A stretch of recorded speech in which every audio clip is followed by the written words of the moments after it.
Perfect. Hello, everyone. Welcome to the stream. Welcome to the stream, everybody. Welcome to the stream. Today, we are going to be talking about sustainable fashion, environmentalism, and social justice. I'm super excited. Today is Tuesday, July 8th. And I'm so excited because there's a lot of cool, fun stuff happening. And so I'm going to get into that. I'm going to be covering some Shein drama.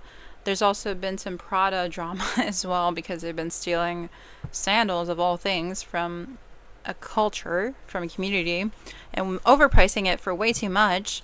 And then there's a whole bunch of other like lawsuits. Unfortunately, there's been a lot happening in Texas with the flooding, and then we'll be touching on other like fashion issues. There's a lot of like law sort of things happening, so we're gonna definitely get into all of that. But before we get started, I do want to share my screen so you can see how I function. But here is the beautiful Canva deck that I use for streaming. Isn't it fancy? Oh la la. So if you ever want the news but don't want to watch my live stream all the way through, you can definitely just go through the Canva deck and see what is going on. So there you go. And it's in my description. It's free. You can download it or just use a public link and it'll come up as a browser. But yeah, let me check the audio real quick.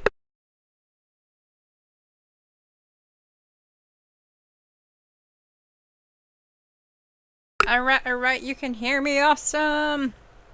Alright, so to get started, this is how it functions. I first get into sustainable fashion news, then I get a little break sees at 5, and then I do talk about more social justice issues later on, but it's obviously intertwined in all sustainable fashion news.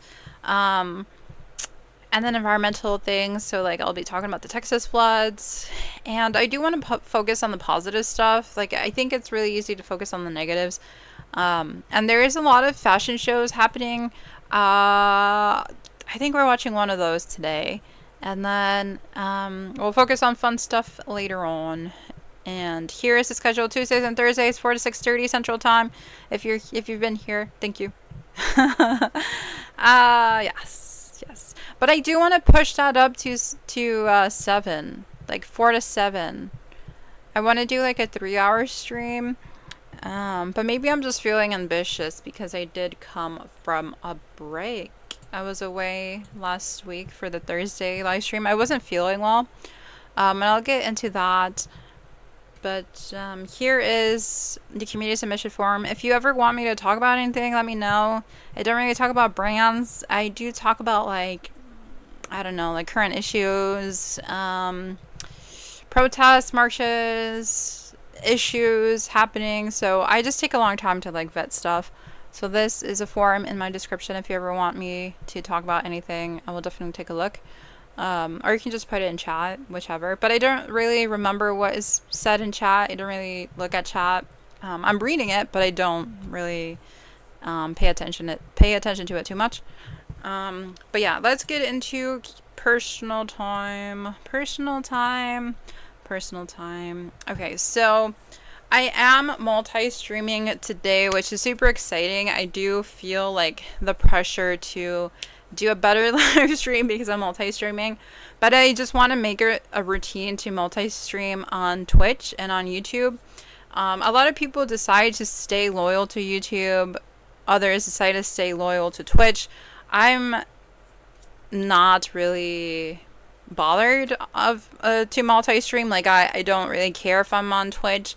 I think it's good to reach more people, but it's notoriously hard to be on Twitch because you need a lot of like networking and a lot of people to get on your stream. So I don't really see a lot of people watching my stuff on Twitch, but I'm just there to have a presence there. Just if anything works out, like I have a presence.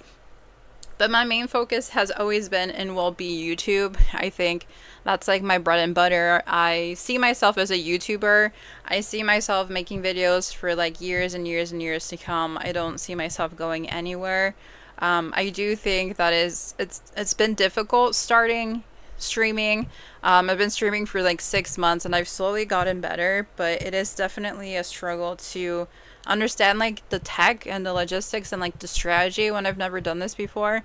But I've been watching a lot of streamers lately, because I took last Thursday off, and I've just been watching how they function, and a lot of them are just kind of like, for lack of better words, like vibing. Like they choose their content and they just do it. If it's gaming, they game. If they do news, they focus on that. A lot of people don't have a reason why they don't multi-stream, and yet they found immense success on Twitch. A lot of people have found immense success on YouTube. Some people have gone big on TikTok. So I think everyone's journey has been different, and they're all kind of like figuring it out as they go. Like social media is so interesting to play around with, especially as a content creator. Like I feel like we're all trying to like stay authentic and relevant, whatever that means, but still following trends and still trying to be popular in some way. It's very interesting dynamic. But Twitch streamers are like constantly going live, sharing their life. I don't really see myself doing IRL streams that much. I really like news, so I think I'm gonna stick with news. I think that's like my strength, and hopefully you like it too. Hopefully it's enjoyable. Like last stream, I was like, oh my god, this is so boring, and the news is so boring, but this is just what I do. I find it interesting, and so I was just getting caught up and like, oh, is anyone finding this even interesting? But I mean, if I like it and I enjoy it, I think that's what matters. And if people don't want to listen to the news, then they don't have to join, I guess.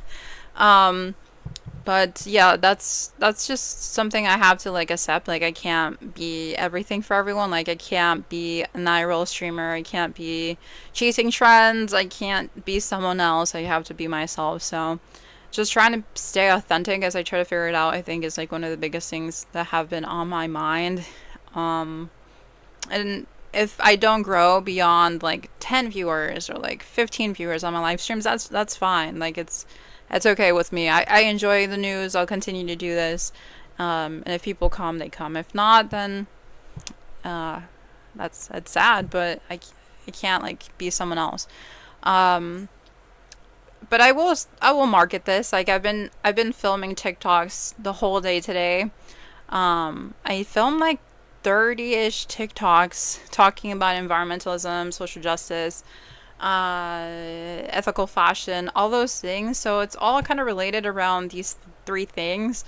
And I do mention my live stream, I do mention my content creation. So I'm actively promoting it and seeing who wants to come. I'm not just like winging it or like leaving it up to like whatever to have people discover me. But I can't change who I am. That's kind of like the thing I've been reflecting on a lot. Yes. But yeah, let me see what else to talk about for personal news. I just filmed TikToks all day today. Oh, okay. So personal news before I move on to the real news is I have a job interview. I have a job interview tomorrow, actually, at 2? Yeah, 2. And it's this center that's supposed to be like a business center, but I looked at their website and it was a very sketchy website. I looked at it this morning. I was like, wait a minute. Let me do some research before I go in tomorrow. And it does not look like a legit website. And then I looked up the address, right? I'm like, okay, like at least let me look at the building, see when the building was bought or whatever. Nothing showed up. Like the Google image was an empty building. There was no logo. There was no nothing. It was just like an empty building that showed up for the address. It was next to another old business, but that was really it. And I couldn't find the building listing online. I couldn't find the history of the building. They had once hosted like a small business association meeting but like that's all I found, and it was like a sketchy website. So I don't even know if that was legit or whatever. But I would be an administrative assistant if it's a legit job, but I don't think it's a real job listing though. I don't from what I've seen online, there's no proof that there's an actual thing happening there, and then the website just seems like they use stock images. So I have a theory I'm going to get abducted tomorrow if I show up at 2. So I'm going to go and check out the quote unquote business or the store after live, after I get off at 7, and just kind of like scope it out. But from what I remember, it's always been empty buildings behind a Walgreens. Like that's really what it's been. So also the pay range is way too high. Like usually when you're an administrative assistant in my city, you only get paid like $15 or $16. That's like the range. It's minimum wage. But they had a range of $16 to $20 an hour for part-time, and I was like, I don't know if that's right. And that's why I had been like thinking about it this morning. I'm like, why would they pay so much? And that's how I started looking into their business. Otherwise I would have just gone in blindly. But yeah, I do have to go visit the building. It's a sketchy setup. I think it's a scam. I'm gonna go look at what I see today, and I'm probably just gonna see an empty building, to be honest. So I don't technically have a job interview tomorrow. I can already feel it. I probably will go with my little brother just to like have support, I guess. I don't know. It's like a sketchy little location. It's behind a Walgreens. It's not that sketchy, but you know, it's a weird city. But yeah, film TikToks, actively promoting my stuff there. But yeah, other than that, I just took a break. I was watching a lot of Twitch streamers, and that was really it. Had a peaceful time. I feel very refreshed. I actually want to maybe live stream Friday for 12 hours. So like get up at like 7 and start live streaming at 8, probably 8:30 to be honest, and then go up until the 12 hours are done, which I think is 8:30 p.m. So 8:30 a.m. to 8:30 p.m. I'm not really accounting for breaks, but I do want to watch here. I do want to watch the socialism conference that happened in Chicago. It happened July 3rd to July 5th, and I didn't really pay attention to when it was happening, and it just kind of passed by, and I was like, oh wait, I kind of wanted to go to this thing. But I didn't get to it. But they do have everything on Haymarket Books, and all the live streams are there, so I can technically still quote unquote attend, but it would just be like the virtual version, you know. So but it's very interactive. They got good videos, they got sign language. It's all different topics like abolition, about the border, about community, gender, sexuality, all those stuff. So I think I am actually going to be live streaming this on Friday, my first ever 12-hour live stream. I do want to multi-stream also on TikTok, so like TikTok, Twitch, and YouTube. So I'm gonna have to figure that out before I confirm this. But this is exciting. If you want to watch, it's all on Haymarket Books YouTube channel, so you can watch whenever. But I'm gonna go into the news. There has been quite a lot happening. So one of the first things that happened was Prada is getting into a bit of a controversy because they showcased some sandals on their runway shows that were in likeness to Indian sandals that have a lot of cultural and artisanal significance and history. So BBC wrote an article about this, and they said, do they have gold in them? The Indian artisans up in arms over Prada's sandals. Let me push this back because I do feel like I'm a bit loud today. Why is this not moving? I think the website's frozen. Hello. Hello.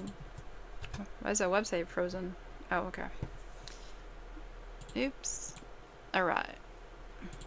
Okay, so it says the western Indian town of Kolhapur has found itself in an unlikely global spotlight as thousands of local artisans who handcraft traditional leather footwear are mounting a collective attack on luxury fashion label Prada for plagiarizing their designs without credit. So the rhythmic pounding of the hammer in 58-year-old Sadashiv's dimly lit workshop bears witness to the hard grind behind handcrafting the iconic Kolhapuri. I wonder if I'm saying that right. Kolhapuri leather sandal. He says, I learned the craft as a child, he tells BBC. A day's toll goes into making just 8 to 10 pairs of these sandals, he says, that retail around $8 to $10 USD. There's barely 5,000 artisans in this location that are still in the profession, so it's a cottage industry that struggles to compete in a mechanized world, caught in the funk of dismal working conditions and low wage. So it's no surprise then that when Italian luxury brand Prada, should I make this bigger? There we go. So it's no surprise when luxury Italian brand Prada released a new line of footwear that bore a striking resemblance to the Kolhapuri, I don't know how to say that word, so sorry, Kolhapuri sandals. But it didn't mention the design's origins, which are local artisans, which are made from local artisans, and so they got up in arms. So these are the sandals featured in the Milan Fashion Week. And the backlash was swift, it was fast. Social media was flooded with accusations of cultural appropriation, prompting Prada to issue a statement acknowledging the sandals' roots. We should definitely take a look. Oh, it just goes back to the same article. Okay, it's a separate article. I'll get back to that one. Let's see. Okay, so no, they said that it was a leather footwear sandal. That was all that they said. They did not mention its Indian origins, which prompted backlash and allegations of cultural appropriation in India. And responding to the controversy, Prada told the BBC in a statement that it recognizes the sandals are inspired by traditional Indian footwear. So they literally were like, we're not going to mention this, and then later on when they were pressed or like they were pushed to say something, they're like, yeah, it was actually inspired by traditional Indian footwear after they were pressured. Interesting, very interesting. A spokesperson said that the company has always celebrated craftsmanship, heritage, and design traditions, adding that it was in contact with the Maharashtra Chamber of Commerce, Industry, and Agriculture on this topic, and it's a prominent industry trade body in the state. And then last week, its chief had written to the brand saying the design was commercialized without crediting the artisans who have preserved its heritage for generations. It seems like both of them were like not really doing their job. Like, it seems like they were kind of in contact with India, but like never made sure artisans were protected or given credit, which is kind of sad. It's kind of sad.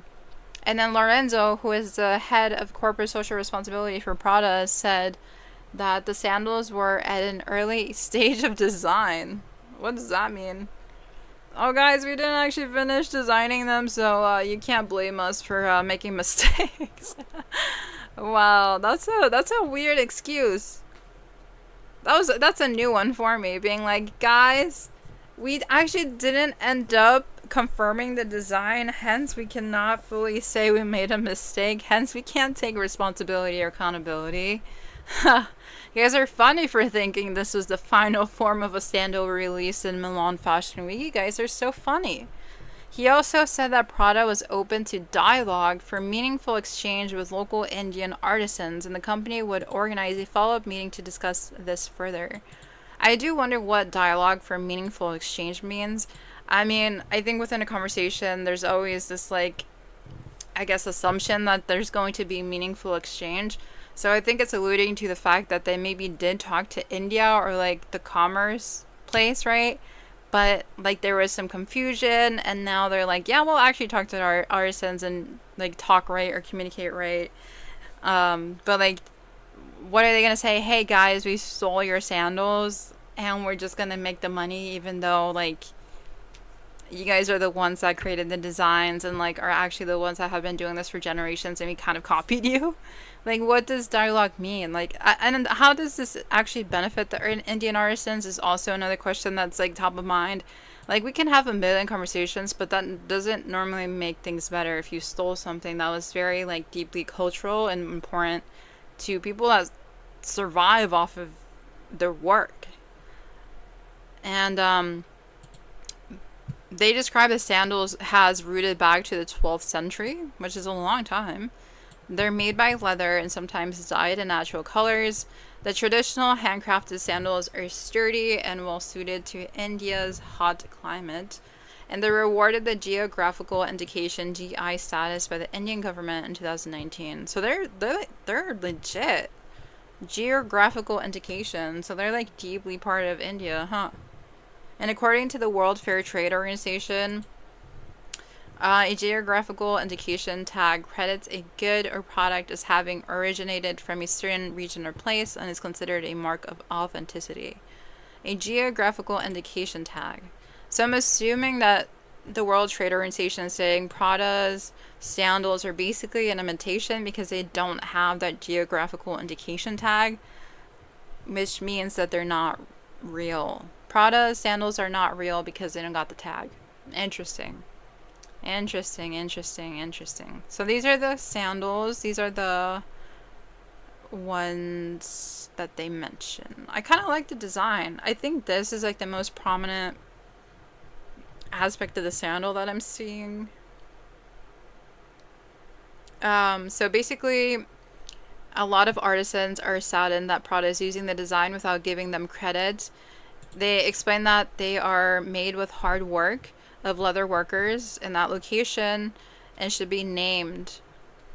They should name the sandals after Konabur. And I don't think Prada did that. And if they don't do that, then they're taking advantage of others' labor. So the sandals again cost a couple of rupees. So like, what did they mention it was cost in US dollars? It was like $8 to $10, they were saying. Let me see what else. There's 2 articles. Is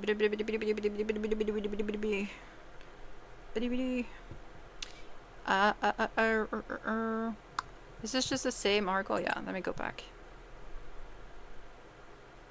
Yeah, $8 to $10 for each pair. Interesting. And then there's a report saying that the local artisans barely make any money for the same handmade products. They lose while global brands cash in on our culture, which is kind of sad. They took like a really cultural aspect and just like made mad money and said, oh, it's luxury. Yeah, this is luxury. We're not going to credit it. There's a miscommunication, but it's luxury. Huh. Oh, tease. So they say this is not the first time that global brands have been accused of appropriating Indian traditional products without crediting their roots. So in the 2025 Cannes Film Festival, Gucci described a sari worn by Bollywood star Alaya Bhatt as a gown, sparking backlash. Dang. And then in May, earlier this May, a popular TikTok trend was criticized for calling dupatta, a traditional South Asian scarf, as a Scandinavian scarf. Oh. But in India, in this location's case, they have pride in their goods, and artisans are happy that someone is recognizing their work. Yeah, but like they were not given credit, so that's why they're mad. Huh.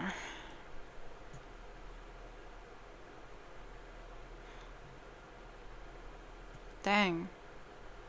And then Prada is actually retailing these same like sandals for 600 to 1,000 euros in the UK as per its website.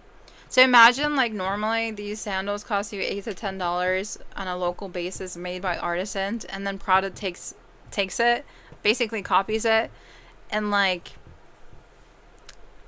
charges like 10 times more. That's crazy. And it's fakes. They don't got that guarantee tag. Dang. But they swear this design is incomplete. It's just the beginning for them, huh? These are the sandals. Oh wow, that's so cool.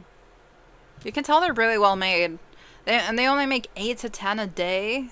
Like legit artisans who've dedicated their whole life to this can only make 8 to 10. They must really put details in there, yeah.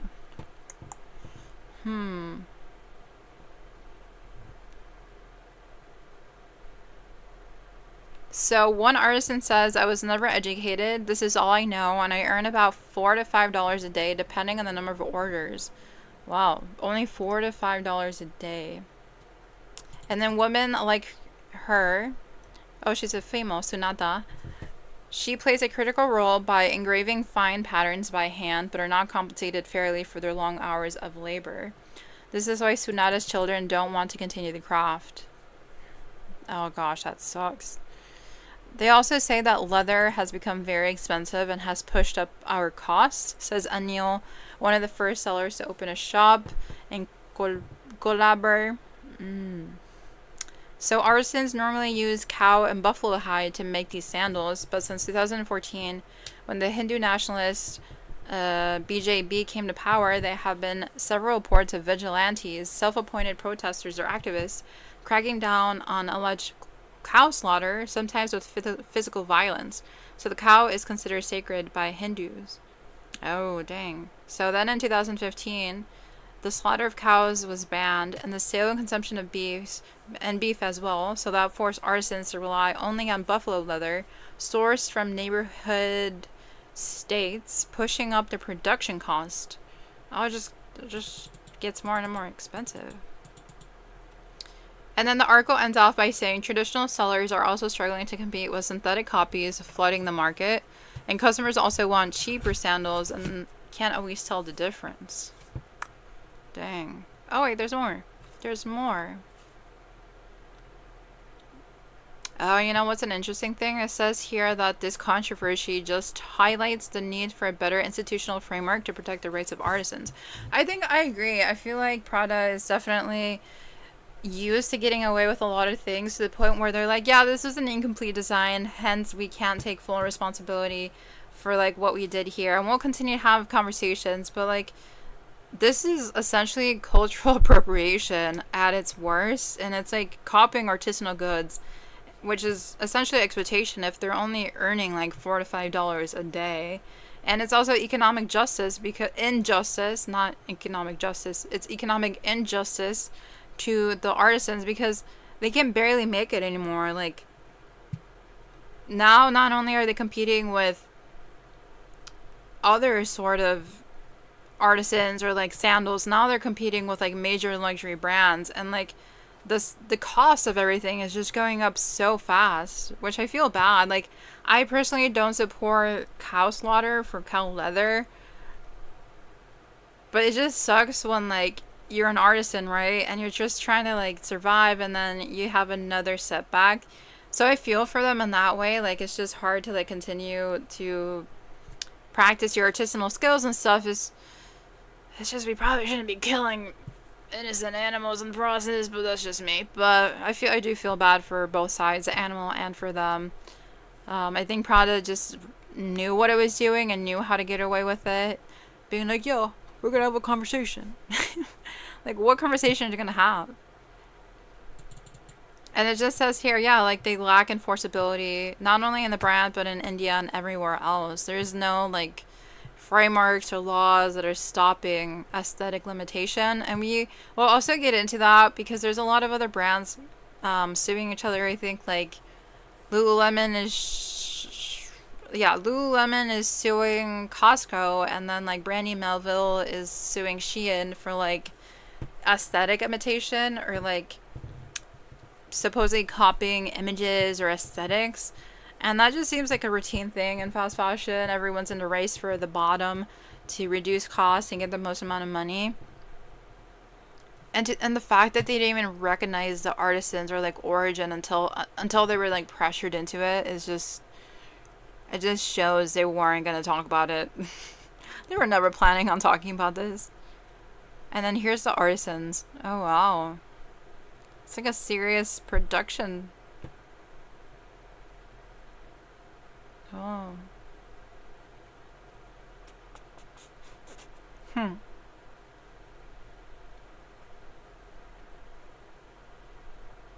An artisan says, no, a sandal seller says, sometimes controversy can help, but it would be nice if it also brought respect and better prices for those keeping this tradition alive.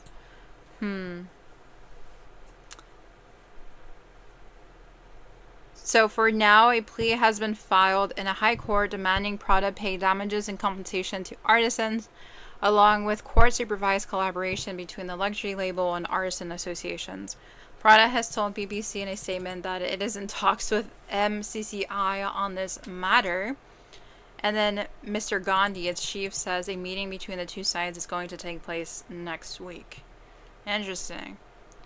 Well, give the artisans some money. Freaking copiers. It's almost like they ace the test and then they're like, oh, we're still learning. But we swear we'll talk to the person behind all of this and see what we do. Like, bro, you're here because of them. Let's see if there's anything on YouTube on this. I'm always curious if there's any like visual news that we can kind of look at and learn from. If not, I will just do my main takeaways.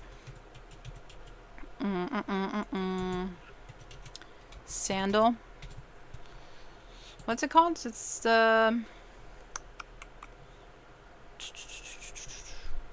Colaburi sandals. There you go. I have no idea if I'm saying that right. I'm so sorry if I'm disrespectful because I do not know how to talk. Okay, alright. Okay, so here is BBC News covering it. Sandal scandal.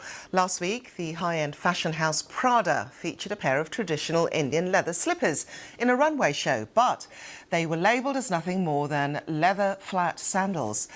That caused something of an uproar in India, where local artisans are calling out the brand for copying their work without giving any credit or financial compensation. Davina Gupta reports now from Kolhapur city, where this iconic sandal was created. On Prada's high luxury runway, these sleek leather sandals were shown off as the next big thing in fashion. But here in India, they sparked some serious backlash. Prada's called them luxury footwear without crediting its Indian origin, and that sparked accusations of cultural appropriation. I'm in the western Indian city of Kolhapur, where they've been handcrafted for centuries and get their name from the city and are called Kolhapuri chappals. And unlike Prada's expensive luxury tag, a pair of them just costs about $8. Across the city, around 5,000 artisans make these sandals by hand in small workshops like this. Most of them come from marginalized communities, and their livelihoods depend on this craft. We are from a community that works with leather. No one else does this work. I learned to make these sandals when I was young, and the money I earn helps my family. Artisans here earn around $5 a day and had never heard of Prada. I showed Sadashiv the video of the fashion show and mentioned the potential luxury price tag for these sandals. I can't believe it, he says. Does it have gold that it costs so much? Responding to the controversy, Prada told the BBC it acknowledges the sandals are inspired by traditional Indian footwear and says it is in talks with Maharashtra Chamber of Commerce, Industry and Agriculture, a trade body which represents local artists. When it got a label of Prada, definitely the value is increased many folds. We want some share of that profit to be shared with the artisans. But not all publicity is bad. Shopkeepers like Rohit Gavali have been grappling with high leather costs and a shrinking workforce. They hope this spotlight will help revive their business. The design which Prada used was less popular here, but now customers are asking for similar sandals, so we are making more of them. India's Kolhapuri sandals market is worth an estimated $200 million and supports nearly 100,000 workers around the country, many of whom live in challenging conditions. So what Prada does next could decide whether this global buzz can actually lead to real economic change for them. Devina Gupta, BBC News, Kolhapur, India.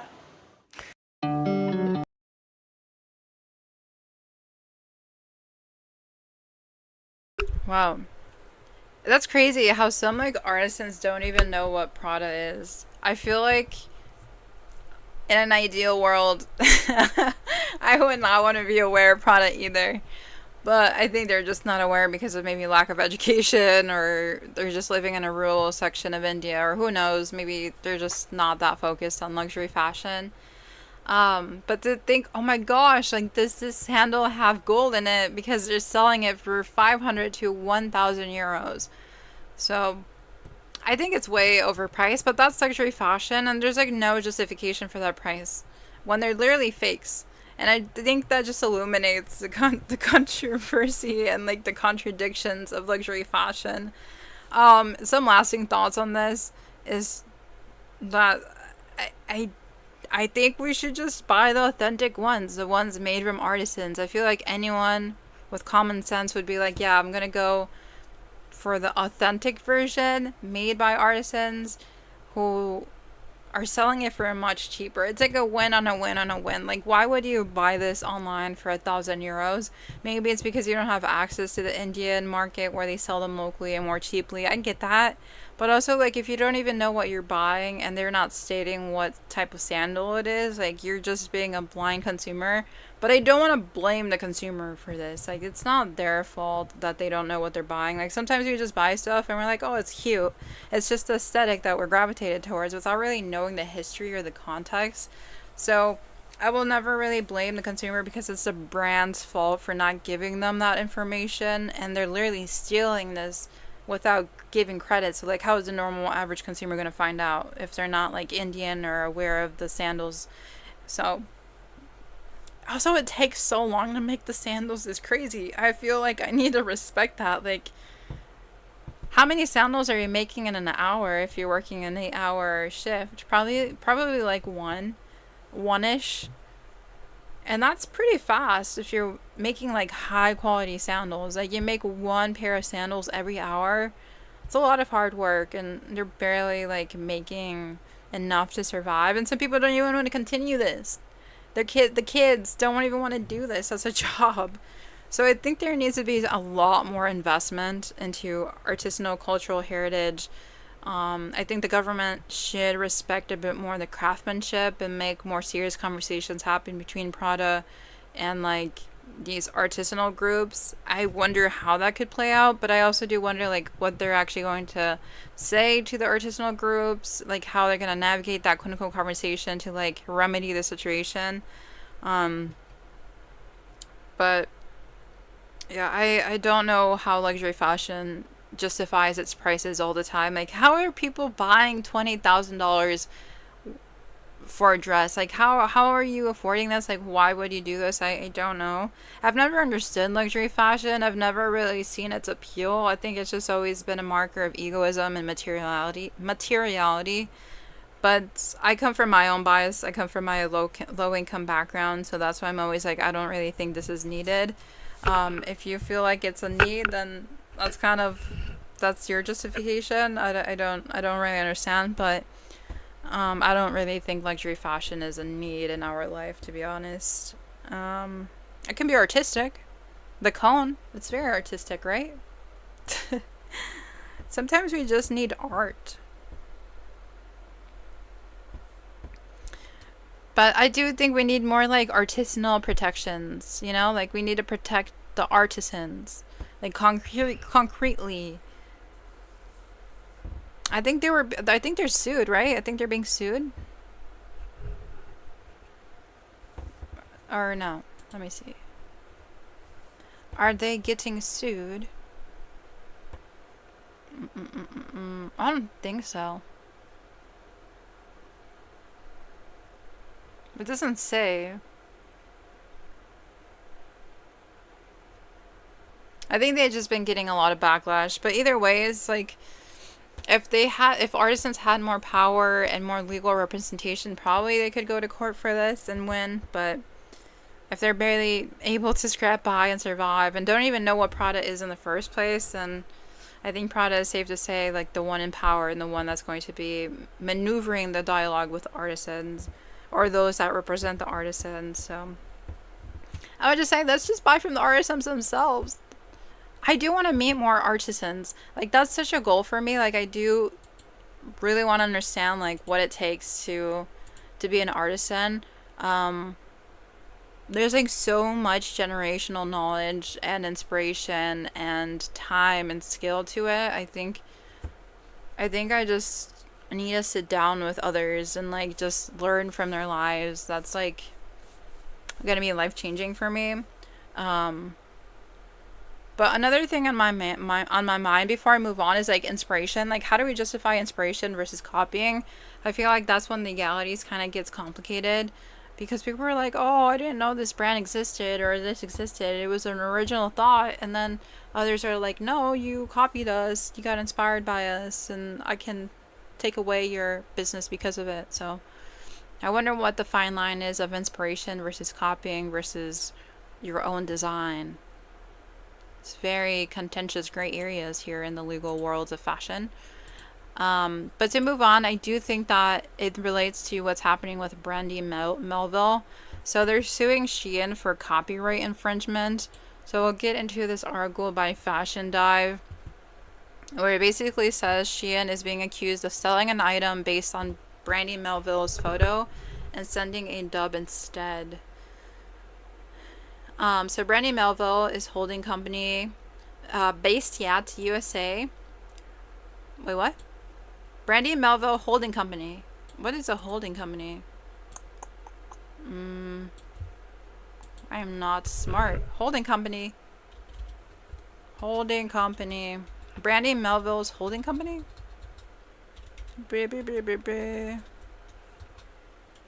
Can't see the... Okay, let's see. Holding company. A holding company is a business entity that owns controlling interests in other companies, known as subsidiaries, without actively managing their day-to-day. Oh, it's like a tenant under a landlord. Interesting. It's a parent company. Okay, it's a company that owns the company. Okay. So the company that owns the company, Bastiat, has filed a lawsuit against Shein for copyright infringement, unfair competition, and false designation of origin, according to court filings last week. So Shein is accused of copying multiple Brandy Melville product designs and posting them for sale, oh Jesus, using photos of the Brandy Melville products. So the complaint includes... Sorry, I got distracted. The complaint includes side-by-side comparisons of Brandy Melville's images next to nearly identical images allegedly seen on Shein's website. Oh my gosh, they use the same photos on Shein? So Brandy Melville's lawyers calls this a bait and switch, with Shein customers placing an order based on Brandy Melville photographs and instead receiving a cheaper, lower quality Shein knockoff. Oh my god, that's crazy. So Shein has faced multiple copyright infringement cases from the past with different brands and independent artists, but Brandy Melville lawsuit is unique because it focuses both on copyright designs and copyrighted photographs. Copyright designs and copyrighted photographs. I've never heard of that before. Interesting. So the complaint was filed June 23rd in the U.S. District Court of the Central District of California, and attorneys for Brandy Melville are seeking a jury trial. Dang, that's serious. Products listed in the complaint include sweatshirts, shorts, and shirts. Brandy Melville owns the copyright for their images included in the complaint.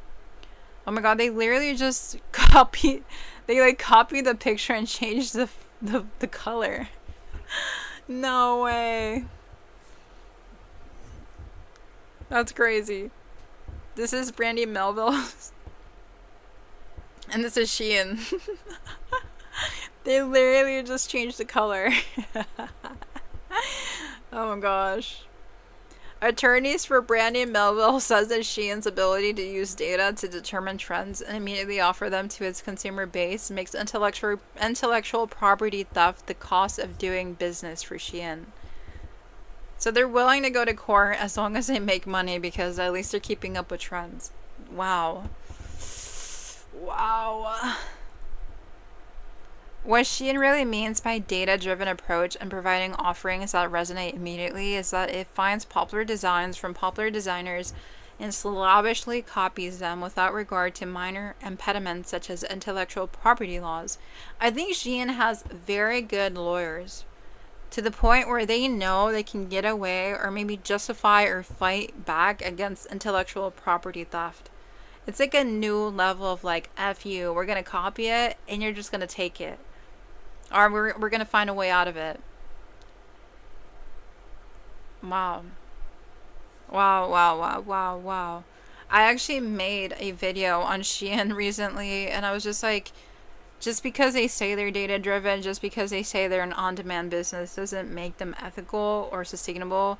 And they're trying to distance themselves away from this thing of being a fast fashion company when they clearly are, to the point where they're like willing to do anything as long as they make their money.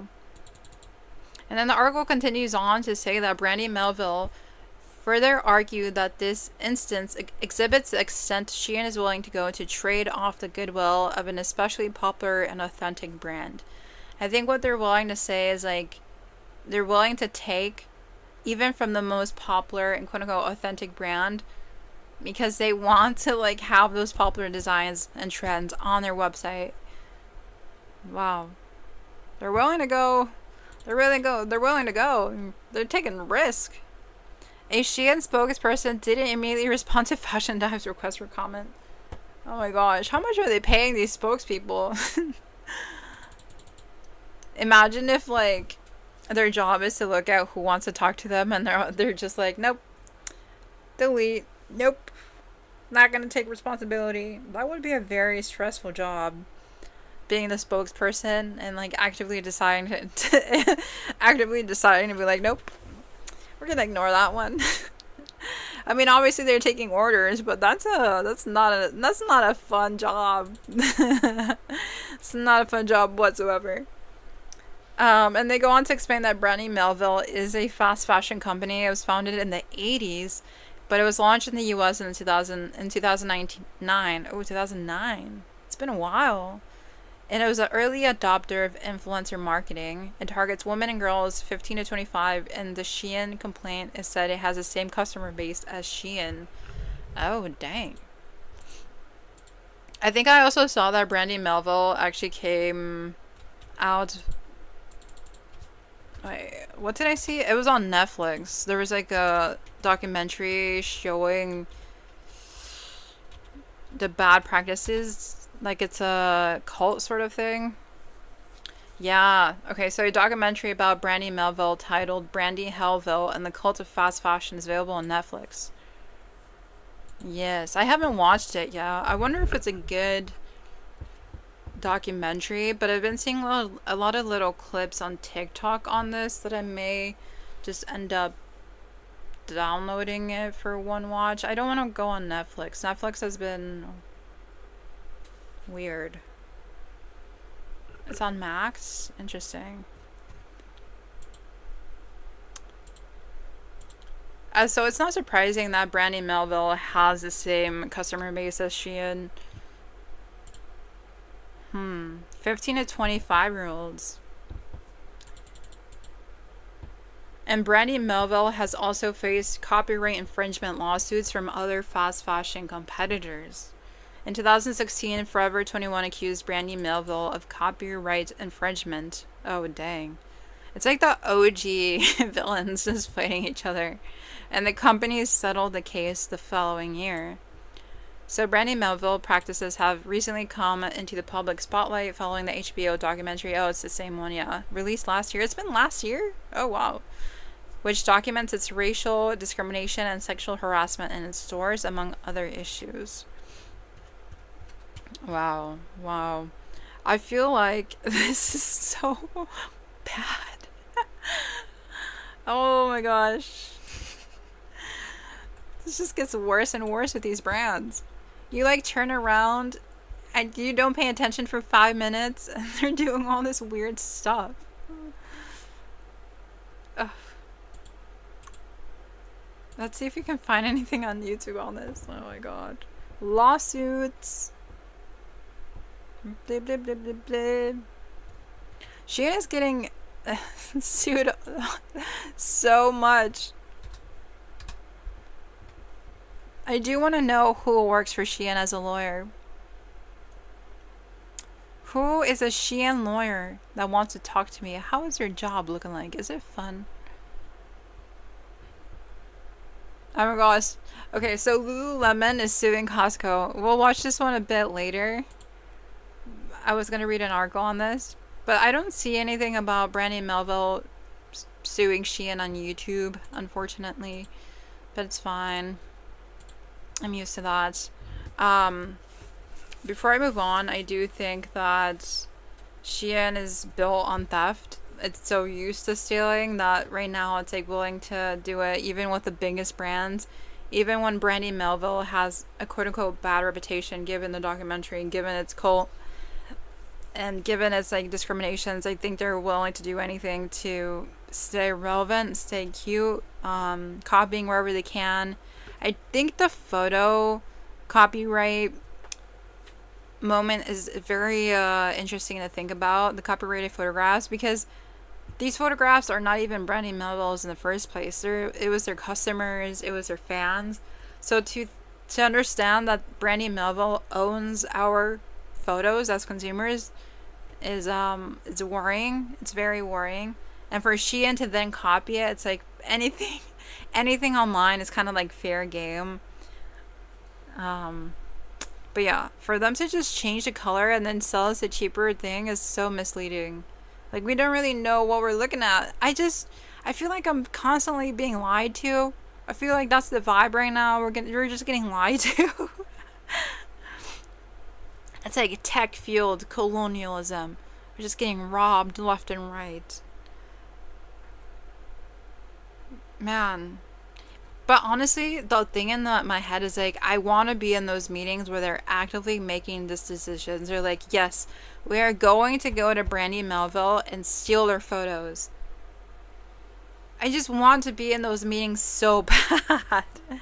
I want them to be like, we're going to be using online photos, online tools for our own benefit so that we can meet profit goals. And then they assign people to do this. Like, these are people's legit job. That they go in and steal the photos, change the color, and then they proceed to sell the shirt. Like, the brand proceeds to sell the shirt. Wow.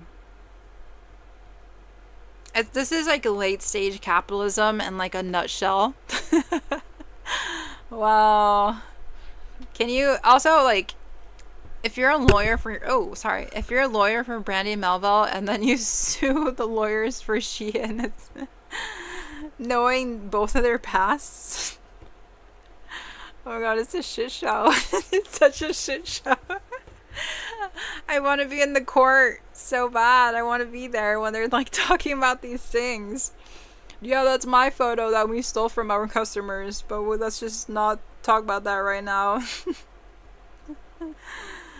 I wonder if they ever film the court proceedings or like the internal dynamics, because I feel like this just like gets out on the news and then we don't really know what happens, or they concede. I know they conceded in the past with Forever 21 with Brandy Melville, like they settled the case. Oh, it's an official document. There you go. U.S. Bank Tower, Los Angeles, California. Central District of California. Oh my gosh. See, this is the thing that I wanted to do as a kid. I wanted to be like a fashion lawyer. Maybe in another life I'll become a fashion lawyer, but this is the stuff I'm sure I would have been studying to be like quote unquote a fashion lawyer. And I think it's just good practice to like know fashion cases and like what brands are suing each other with. 2017. It was settled May 8th, 2017. A mediation did not take place because the case settled before the session occurred. Wow. Huh. Interesting. Very official. Wow.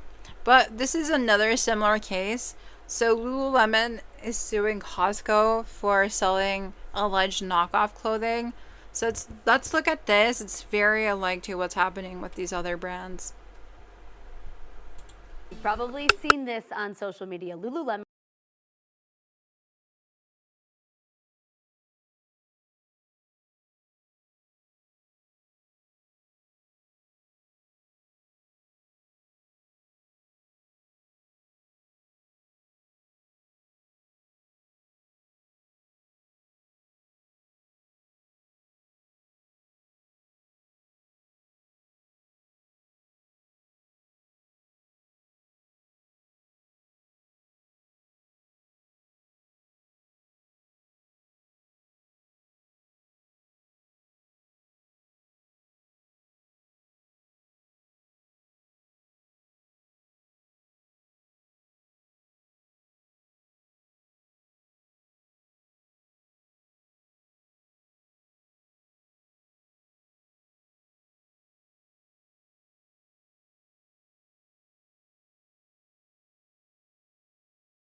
You've probably seen this on social media. Lululemon is suing Costco for selling knockoff versions of its clothing. According to a lawsuit, Lululemon claims Costco sold unlicensed apparel. The athleisure company says Kirkland Signature, Costco's store brand, is selling similar clothes at a fraction of the price. Lululemon wants to recover full financial losses and also asked the court to require Costco to stop selling those products. So our 9 News legal expert, Whitney Traylor, is here to break it all down. Good morning. Right. Yeah, good morning. Good to be here. It's good to have you. This has been so interesting. This has taken over my social media account. So we want to start with, what are the claims that Lululemon is making in this lawsuit against Costco? Right. So this is an intellectual property claim. So they're essentially saying, hey, you're using our patents unlawfully. And I think really a crux of this lawsuit is the fact that Costco is not distinguishing. So they're sort of playing on Lululemon's goodwill and their apparel. And so Lululemon is saying, hey, we have this gear that's, you know, in the hundreds of dollars. You're selling for $8 or $9.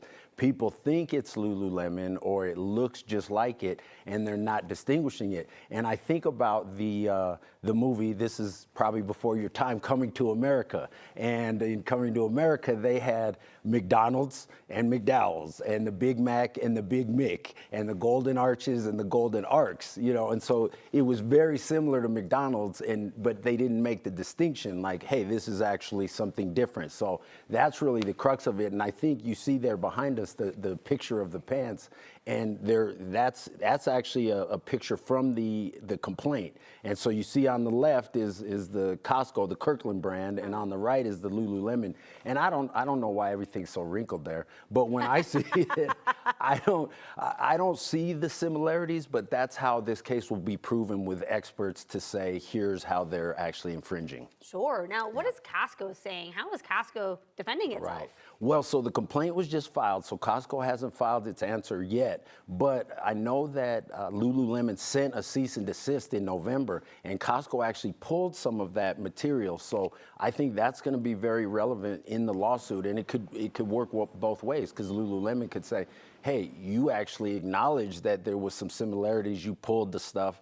On the other hand, Costco could say, we disagree, but we, you know, in the spirit of compromise, we pulled that, and now there's nothing similar. So that will definitely be relevant if this goes to trial. Yeah, for sure, for sure. Yeah. Now, we know if we look back at history, this is not the first time Lululemon has pulled something like this. Yes. Let's kind of look back and break into that. Yeah, so they, it was with Peloton. And Peloton had its apparel, and Lululemon made the same claim. This was in 2021. Well, that went on for about 2 years, and they ultimately ended up settling, and the resolution was they formed a partnership, a 5-year partnership, where Lululemon was the exclusive provider of that apparel. So, and that's really the benefit of lawsuits, in the sense that you can come up with a creative settlement yourself. So maybe there's going to be some relationship with Costco and Lululemon as a result of this. I don't necessarily see that there, but that's possible. Yeah, yeah. It'll be interesting to see how it all shakes out, but I think the big question at the bottom of all of this, how is it going to affect the consumer? Well, it's interesting because you were mentioning it's all over your feed, and I didn't realize this. So there's this whole thing about dupes, and so and they're calling it, people are saying, for example, Costco's their half zip pullover is $8. They're saying it's a dupe of the scuba pullover, which is $118. Yep. Or the jockey ladies yoga jacket, which is $22, is Lululemon's Define jacket, which is $128. So there's a lot of folks who are saying, look, in these hard economic times, this is what we have to do. We can't afford the real deal, so we'll go for the dupe. So I don't know. This has actually, I think, been beneficial to Costco because people are running out to get the dupes. Sprinting. Right. But you said, hey, I got to have the brand. I got to have the Lululemon on there. So there's some people like you who are saying, no, it's different. And you also mentioned you wanted to see if it feels different. I haven't heard about that, like, hey, is the quality the same?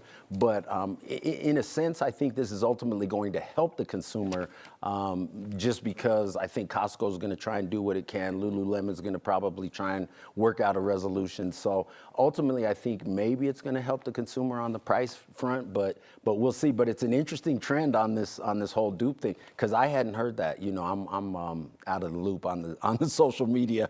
There's a dupe for everything. I mean, it could be clothing, a dupe for Chick-fil-A sauce. I mean, there's dupes everywhere for everything. So that's the trend. All right, let me jump on board then.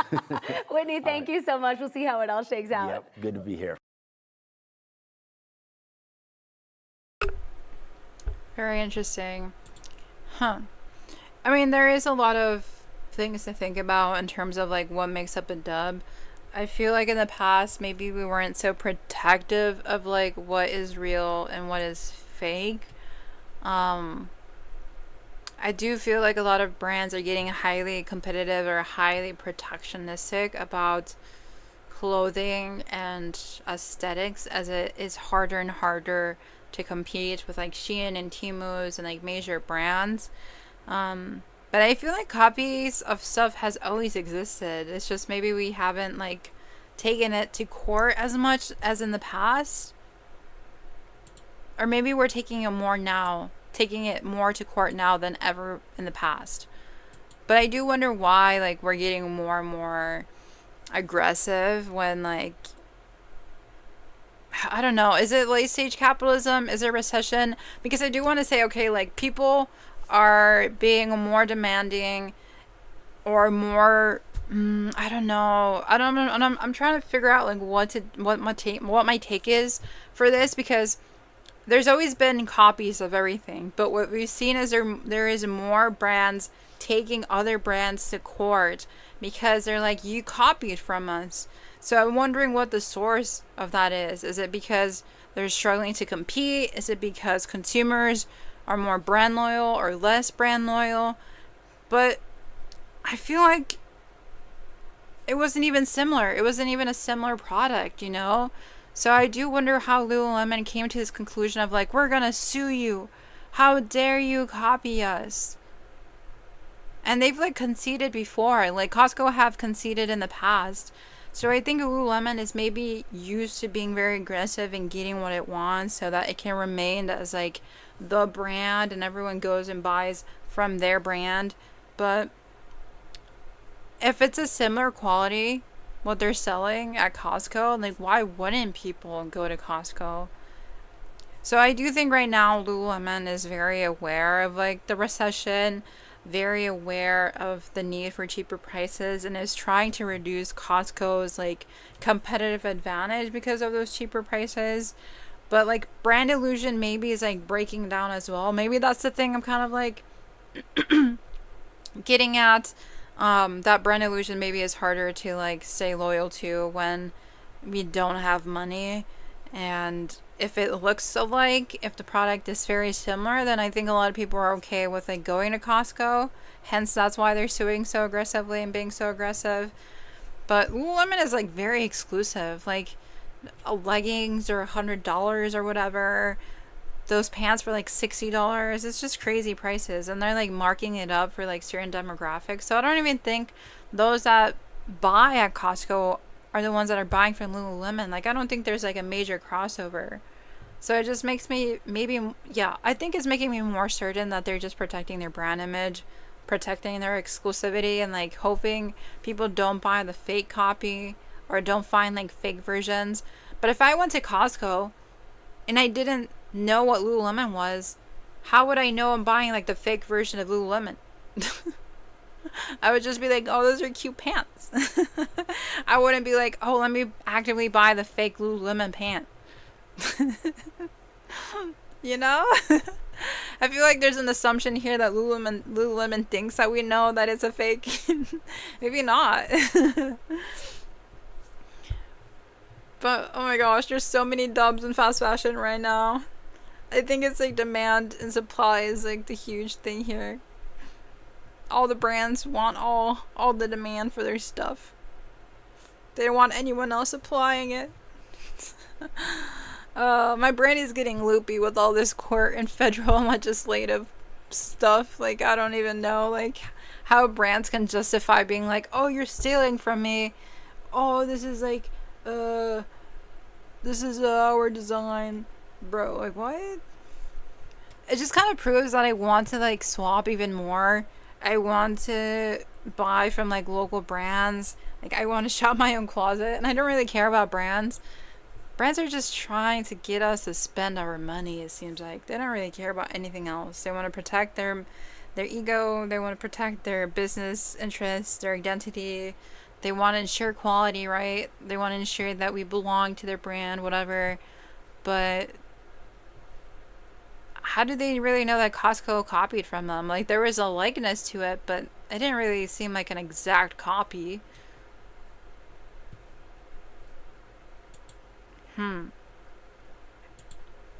I do wonder who the suers are. Like, who was like, yes, they copied us. Let's sue them. But I'm going to go on a mini break.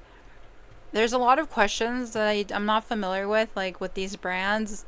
Like who and how do they get decide how they how to sue? Oh my god, I can't even speak anymore. I'm so confused what's going on. I just wonder, how do they decide what's a dub? Like internally, you know? Here's another video. Maybe Imagine being able to build. I'm like struggling to understand how they they can come to a conclusion that something's a fake or something's a dub and then take other brands to court. They make it sound so easy.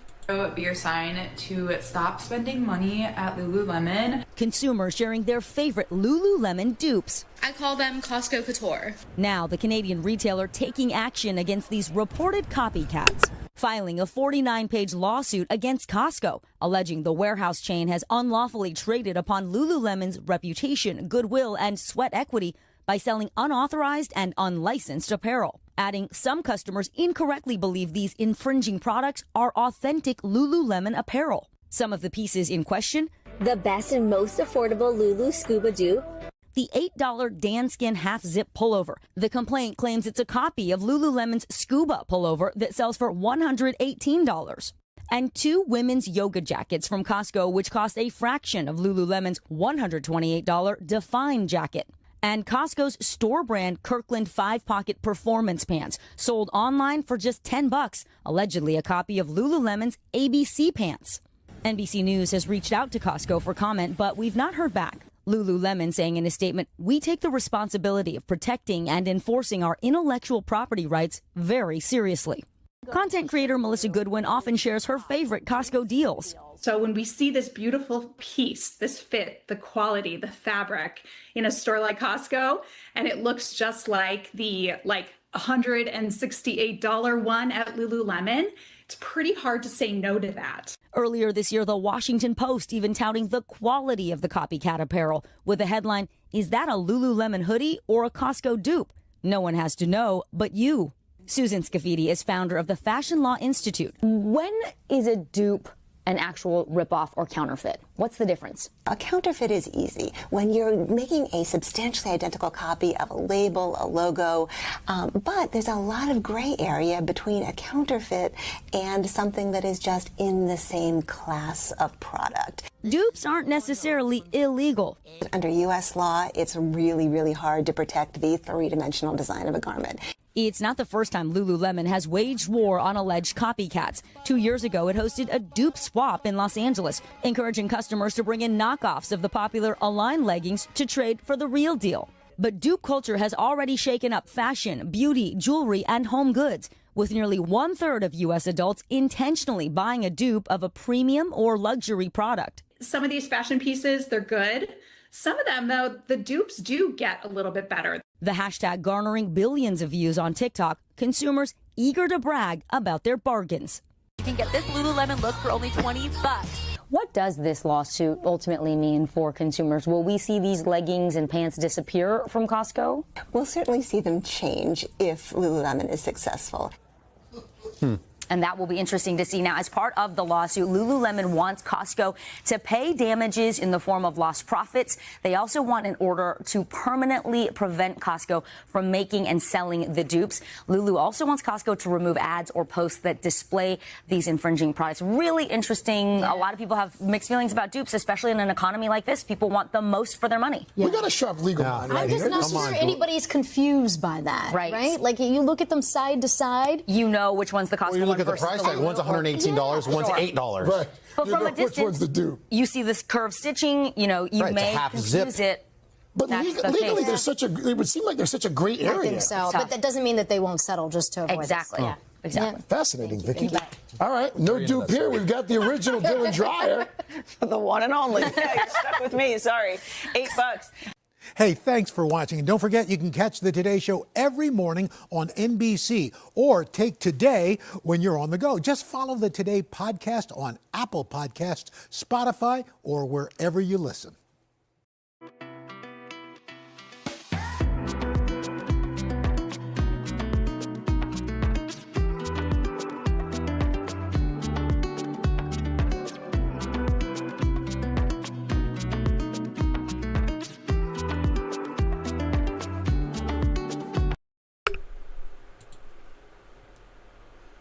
Alrighty.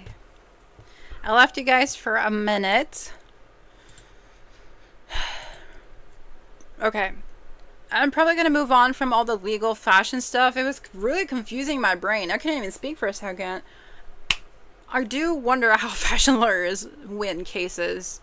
This is a massively interesting topic that I am very unaware how it works and how they win these cases. Like, I wonder how Lululemon is going to win this case. I don't know. Who knows? Also, update on the job interview thing. I didn't want to go alone, so I recruited my little brother. So we're actually going to go soon to see this random sketchy thing. I think it's fake. It's a fake job, I think. I think it's not going to be anything real. But can you imagine if I get sued one day for making an original design, though?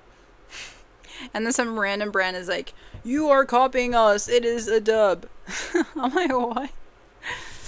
Hopefully that never happens to me, because you never know what you get inspired by, and people are like, "You copied me. That's my design." I'm like, oh. I guess no original thoughts exist nowadays in midst of late stage capitalism and hyper competitiveness. But we learn. We continue to learn. Oh, okay. This is another thing that I saw happen. Okay. So, am I screen sharing? No, it's just on me. Alright. So, France is actually fining Shein 40 million euros over fake discounts. Ooh, tea. The tea. France really hates Shein. I love it. I love to see it. Okay, let's see this article by Fashion Dive. Shein fined $47 million for misleading promotions in France. Dive brief. Shein has been fined 40 million euros, or about $47 million, by French regulators following an investigation by the country's Directorate General for Competition Policy, Consumer Affairs and Fraud Control, or DGCCRF. The fast fashion giant misled consumers regarding price reductions and the scope of its environmental claims, the France Ministry for the Economy, Finance and Industrial and Digital Sovereignty said in a press statement Thursday. The investigation was conducted between October 1, 2022 and August 31, 2023. It analyzed prices, crossed out prices and reduction percentages across thousands of products on Shine's website in France. Dive Insight, Infinite Style E-Commerce Limited, ESL, which is responsible for sales of Shine brand items, violated France's regulations on price reduction announcements, the DGCCRF said in the statement. Regulations mandate that price reductions must take into account previous promotions. Shine increased certain prices before applying a reduction, per the statement, and gave customers the impression that they're getting good deals. However, the investigation found that 57% of Shine's announcements offered no price reduction, while 19% offered a smaller reduction than announced and 11% were actually price increases. Shine was informed of these breaches in March 2024. In an email, a Shine spokesperson said the company immediately implemented corrective actions and completed them within 2 months, in line with regulations from 2022 and 2023. This means that all identified issues were addressed more than a year ago, the spokesperson said. Any adjustments implemented have no impact on the final prices offered to consumers, as ensuring fashion for all remains our priority. ESL takes its legal and regulatory obligations in France very seriously and remains committed to transparency and compliance with French regulations. Meanwhile, the DGCCRF also found that Shine was unable to verify the environmental claims on its website, particularly its message that the company reduced its greenhouse gas emissions by 25%, per the release. The Shine spokesperson said that the regulation mandates mentioning the presence of plastic microfibers in products and prohibits vague claims, including claims that only refer to a single part of a product's life cycle. Shine accepted the fine following an agreement with the Paris public prosecutor, per the release.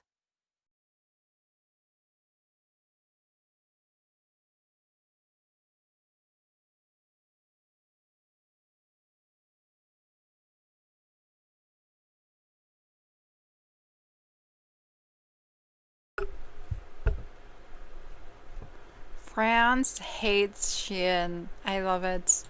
I love it so much. They're like going after them ruthlessly. I feel like in a way they're also saying if you try to continue to make business in France, you're just going to continue to be fined. And it's not going to be affordable. Like, don't even play with us. That's so funny. Welcome to Stock Talk. Oops, let's see.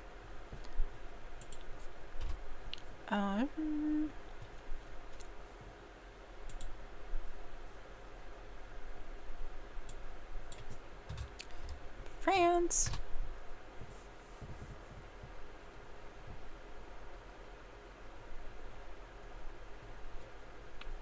Let's see this. France has imposed a fine of approximately $47 million on Chinese retailer Shein for alleged deceptive business practices, following a year-long investigation by its antitrust regulator. The investigation revealed that Shein's sales handling company, Infinite Style E-Commerce, ISL, misled customers regarding discount promotions. French regulations stipulate that any discount must be based on the lowest price offered in the last 30 days, but the probe found that Shein failed to comply with this rule, often hiking prices before applying discounts. The investigation, which examined thousands of products on Shein's French website from October 2022 to August 2023, uncovered that 57% of advertised discounts were not genuine price reductions, 19% offered less of a discount than claimed, and 11% represented actual price increases. In response to the findings, ISL accepted the fine and stated that it had addressed all identified issues within 2 months of being notified in March 2024. Additionally, French regulators found that Shein made unsubstantiated environmental claims, such as a pledge to reduce greenhouse gas emissions by 25%, without providing supporting evidence. The company is also under scrutiny from the European Commission for potential violations of EU consumer protection laws, including misleading discount practices and lack of transparency in customer service.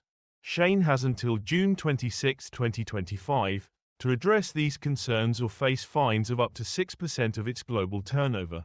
Despite these challenges, Shein reported a profit of $1 billion on $38 billion in revenue in 2024 and is pursuing a listing on the Hong Kong Stock Exchange after previous unsuccessful attempts in New York and London.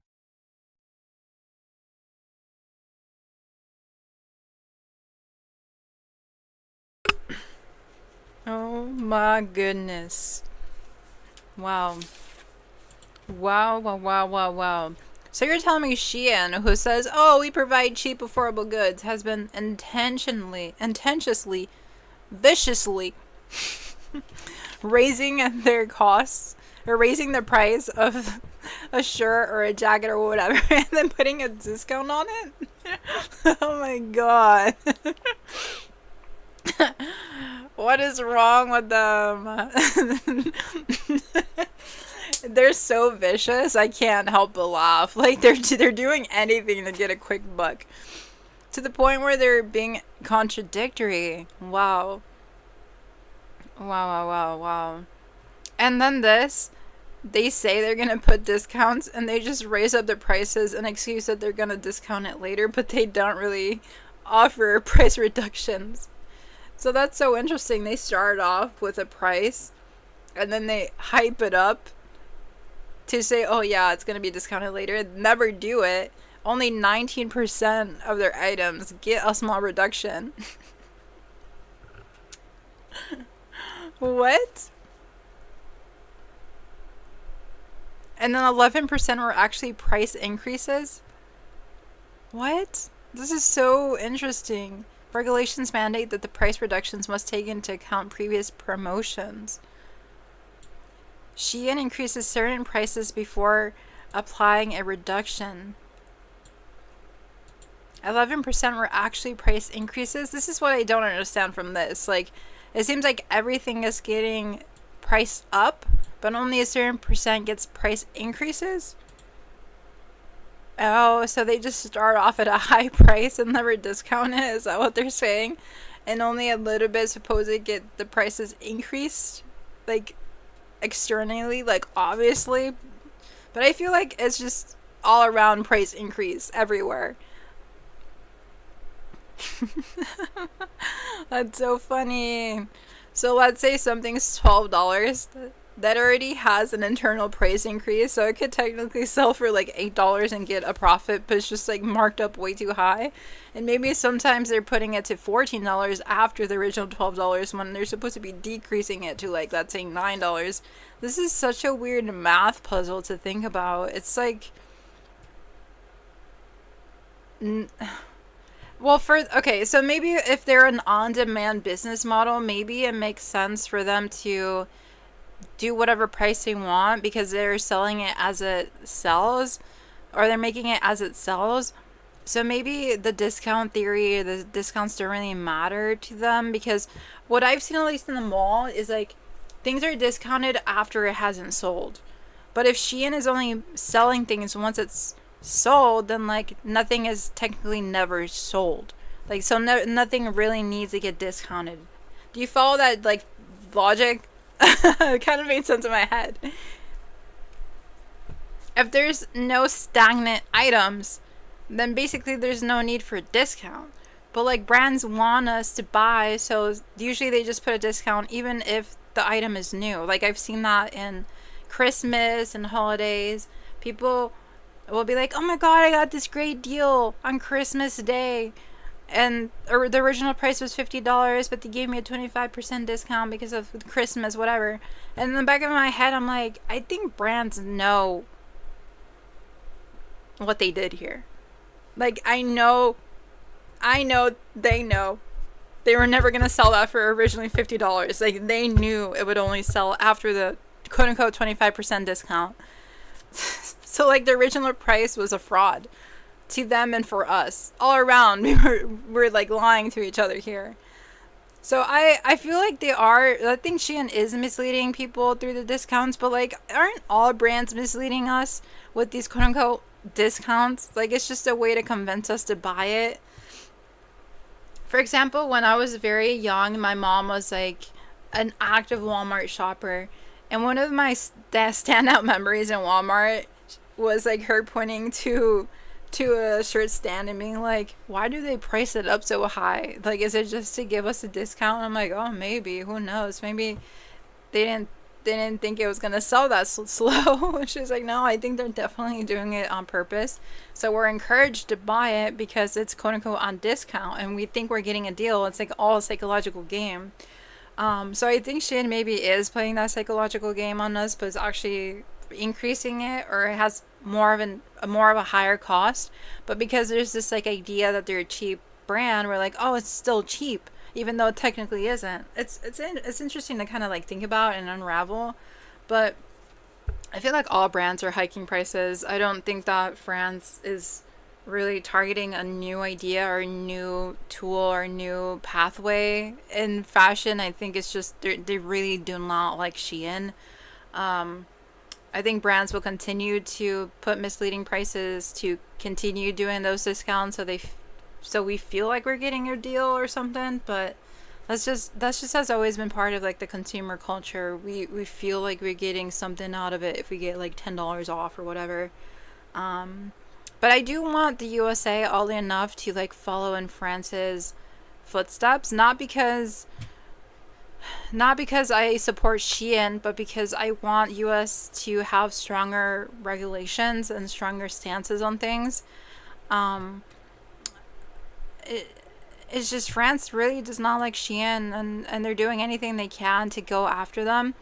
But I'm doubtful the United States and other countries are going to be as dominant as they are. But France does have a vested interest in protecting their local infrastructure, their local businesses, their local brands and stuff. And the USA is more focused on like globalization at the moment, or like keeping power dynamics strong within the global north and oppress the global south as they always have.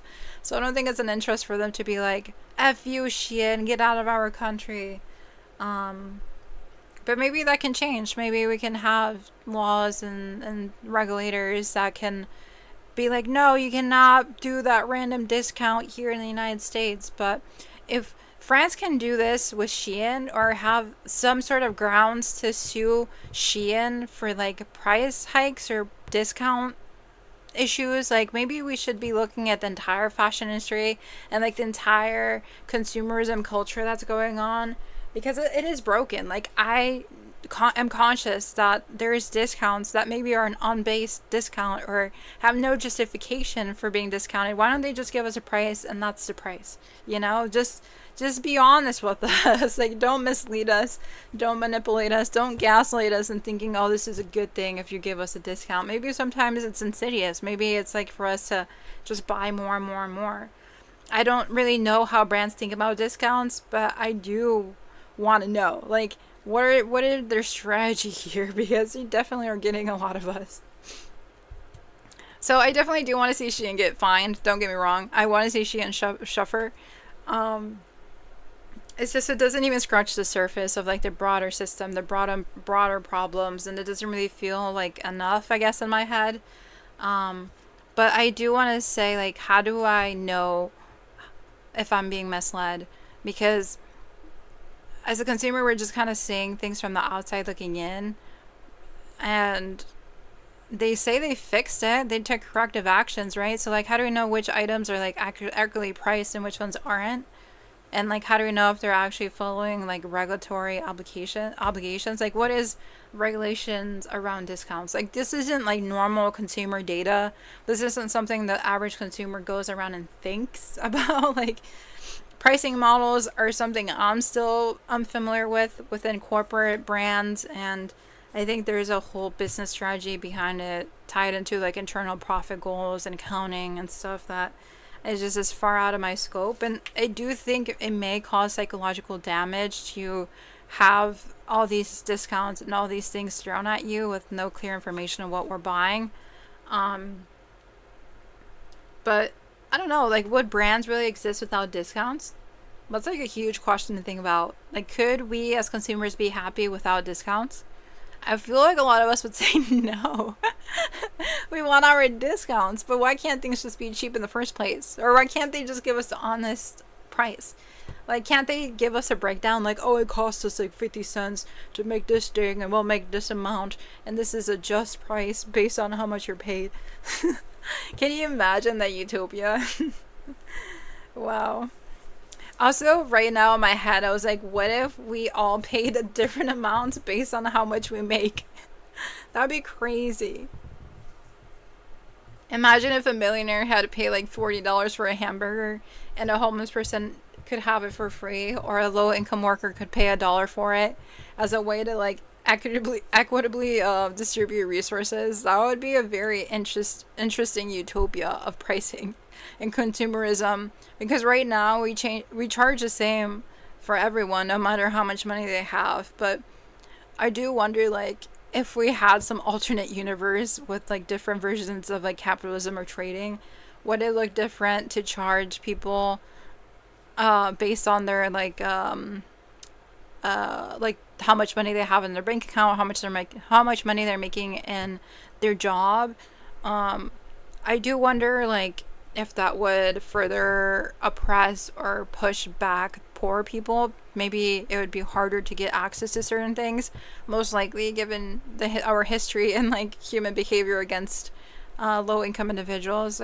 I don't know. Like, I think it's interesting to explore like different alternative pricing systems and like economic models, and like what would be the rules for those, and like who would benefit the most. Because right now, like, we have capitalism and discounts just seem to be normal. Like, brands thrive off of that, and everyone just seems to get a deal, right? Somehow, even though there's like no way to like know who's buying what and like how much money we have for that stuff. I don't know. I'm just kind of like thinking about how we can reimagine capitalism and how it all functions. Big questions, but I do want to see Shein get sued. I do want to see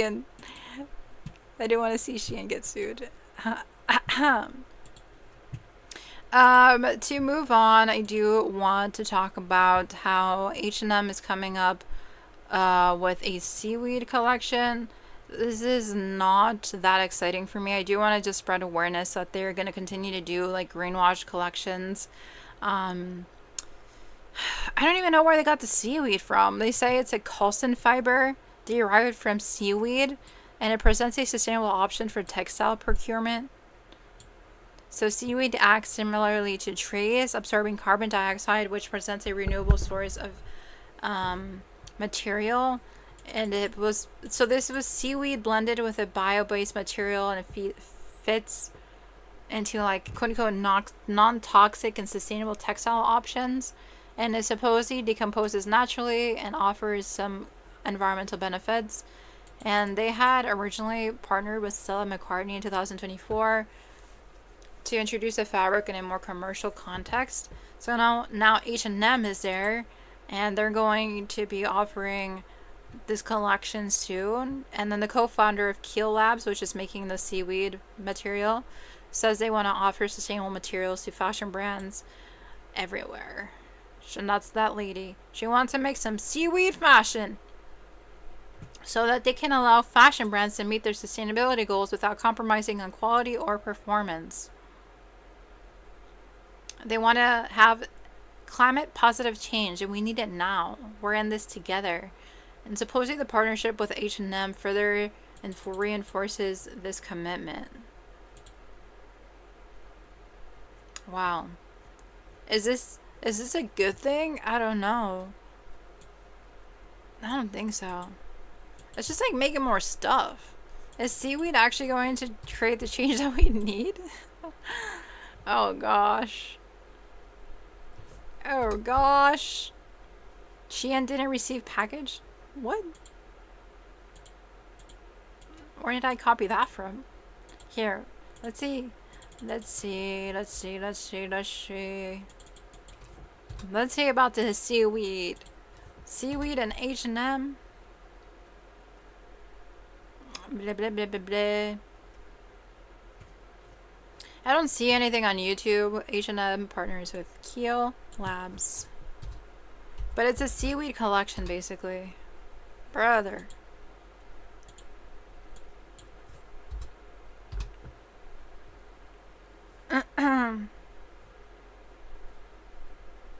Nope, I don't see anything. Right, not surprised, but this is what it looks like. So this is a piece. H&M Summer Seaweed Collection. What if you look up that? I just wonder about corporate sustainability sometimes. They're like, yeah, let's just do a seaweed collection, guys. That'll definitely help us. What? I don't see anything. I don't see anything. Nope, I don't see it. If it's a summer collection, shouldn't they at least have a video or something? Okay, here it is. That's one of the main pieces.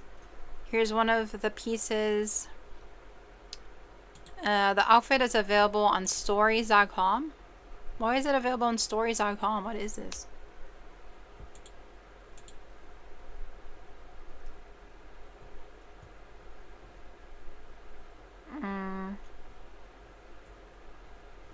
What is stories.com? Why am I so confused? What is happening today? Okay, so it's available on stories.com. What is that? I don't think that this is gonna be a huge thing for H&M. I think it's just for their like corporate sustainability goals. It's not even sold directly on their site, which is a good or maybe bad thing. I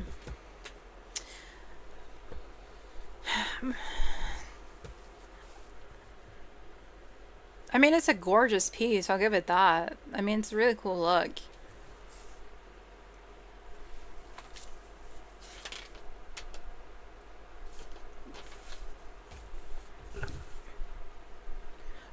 To give my thoughts on this though, I do feel like H&M is just kind of like doing things to report that they're like invested in like sustainability, or that they're like willing to show some innovation or improvements within their brand. But honestly, at the end of the day, like, it's just a collection that is not even on their website. It doesn't really address wage theft within H&M. It doesn't address how much polyester they use within their brand. It doesn't address the eco-destruction that their entire brand on a systemic level causes throughout the globe. Like, we don't even know who's sewing this, you know? Like, when we look at this, it's beautiful, right? But, like, who sewed it? Where did it come from? Like, who actually, like, was behind this, you know? So we do need to talk about labor justice when we talk about sustainable collections. We need to know the full story. We can't just look at a photo and be like, okay, that's cool, and that's it. Like, that's not the end of the conversation. I think it's the beginning of the conversation that leads us to ask more questions, hopefully. They also did not mention any circular frameworks. So, like, how are we going to guarantee that this specific collection is not going to end up in the landfill like every other fast fashion item? You know what I mean?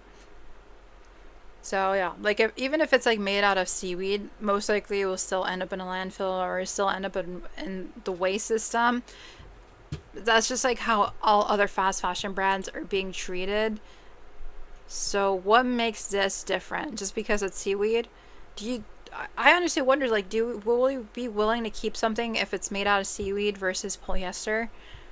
Maybe, maybe not. It can depend on the consumer's like sentimental value or like the logic behind their items, but it could still end up in the landfill if they don't have like a take back scheme, or there's no incentive to return it.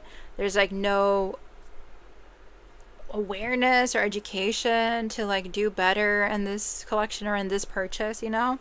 So within the corporate sustainability offices of H&M, I do think it's strategic to be like, okay, we actually did something that is innovative, sustainable in some way. We care, but like at the end of the day, it's like a PR campaign. This is just for them to look like they're doing something. It's certainly not systemic change. So yeah, I don't think seaweed is gonna change H&M at its core. It's not gonna save us from fast fashion. We can buy it to like have an interesting piece, but like, I'm always wary about sustainable fashion solutions or sustainable fashion collections from fast fashion brands, because the money will go back to H&M most likely. Maybe some portion of it goes back to like the stories.com place that they're in collaboration with, but I personally will never buy this collection. I don't recommend this collection. And it's, I always just say, like, we can just like wear what we have. Like, it's that simple. Like, we can save so much money. Also, like, where is the seaweed coming from? Don't we need the seaweed? That's another thing. Like, don't we need the seaweed? Why are they touching the ocean? I think they just got tired of destroying the earth, like the planet, like the earth, and now are going to the waterways. Just grab the watergrass. Yep, I called seaweed watergrass. Oh my gosh, I feel bad for the seaweeds. Oh god. Not the seaweeds. I think we would have to look into the producer of the thing, Kelsun's lab, to see where they're grabbing the seaweed, but Kelsun Fibre, man. Kale Labs, that's the people making it. I wonder if we can investigate a bit. Investigations a little bit for them. For us. What? Why kids are flooding Sephora and spending billions on skincare? Oh god. No.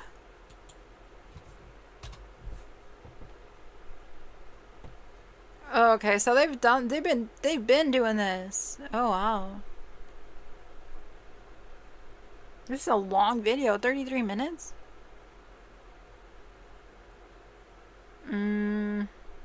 Okay, let's watch a bit of this. Is hosted by myself. Just kind of sidetrack on the entrepreneurship route. Did you and continue in that front? And so I won't say the first. So we do a little bit of that really for our own knowledge, and in some cases for. Oh, so it's just an interview. Okay, let's see. I mean, they definitely want to expand.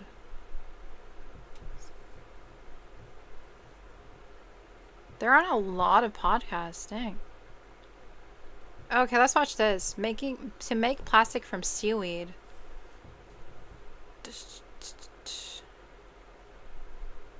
Oh, I didn't even know you can make plastic from seaweed. What? The video is still too long.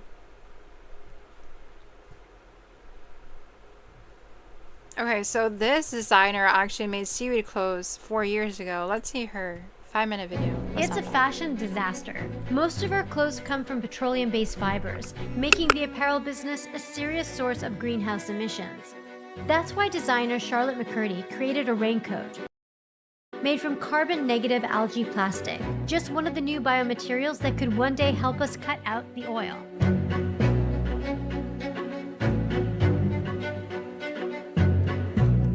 We are a long way from eliminating fossil fuels from our textile supply chain.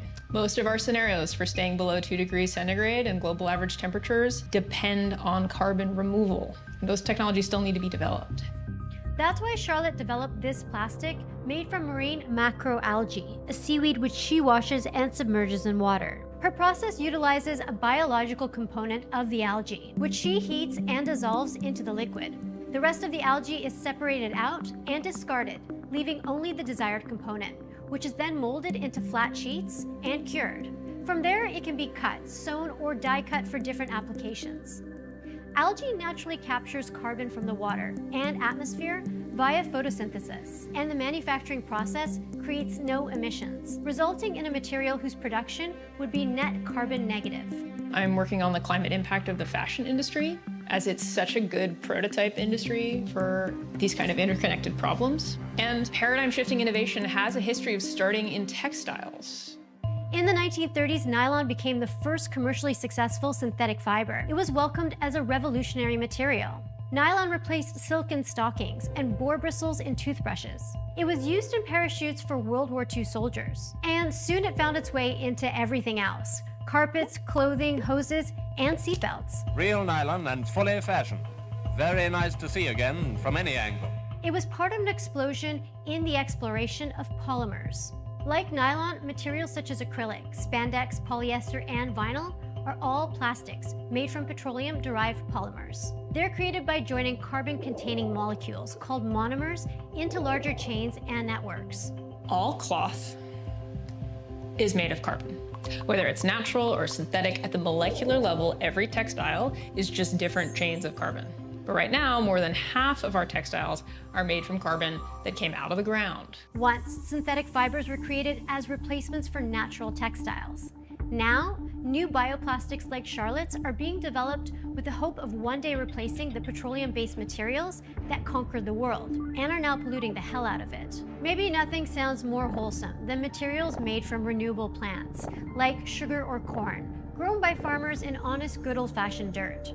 But there's a complicated calculus to consider here. Growing crops on a scale necessary to cover our plastic addiction would require massive amounts of fertilizers, whose production creates large amounts of greenhouse gas emissions, as well as the farm equipment that runs on fossil fuels. To meet our new need for bioplastics, forests and other wild areas have been converted to agricultural use, wiping out the carbon gains of using renewable feedstocks. Some researchers are experimenting with using a range of waste materials to make bioplastics or biofuels, eliminating the need to grow new crops altogether. That includes everything from agricultural waste, like unwanted onions, leftover materials from pressing oils, and even human sewage, captured at wastewater treatment plants. Some researchers are already working on the next step, going from carbon neutral to carbon negative, developing materials that not only reduce or eliminate harm, but actively improve the climate situation. If we want to be actively removing carbon from the atmosphere as we make textiles, we cannot just be renewably raising crops and planting forests in places that are already rich in biomass. Which is why Charlotte and others are looking to algae, which are rich in protein and soak up carbon. There are some textiles breaking onto the market right now that have some percentage of their composition coming from algae. Most of these are 5% or less algae in origin and are essentially conventional fabrics. There's quite a bit of algae washing out there, but I'm not really interested in algae for algae's sake anyway. The goal is to fight climate change. Algae can be a useful tool in that fight. Charlotte chose a raincoat because what better way to protect against the symptoms of a changing climate? She's made a total of 4 coats now, though she's the only person to have ever worn one, making the algae slicker one of the most exclusive fashion items out there. Wait, can I get one? She says that at this point, the material is also a bit too biodegradable, which might not sound like a problem, though you probably don't want your coat dissolving in a thunderstorm. Although Charlotte has no current plans to commercialize or mass produce a material or raincoat, she's now making biodegradable algae sequins for a dress produced by designer Philip Lim as part of the 1x1 project, which pairs fashion figures with material innovators. The promise of an emerging technology can feel empty until it's actually in your life. And just as quickly, it can seem inevitable and as essential as the air you breathe.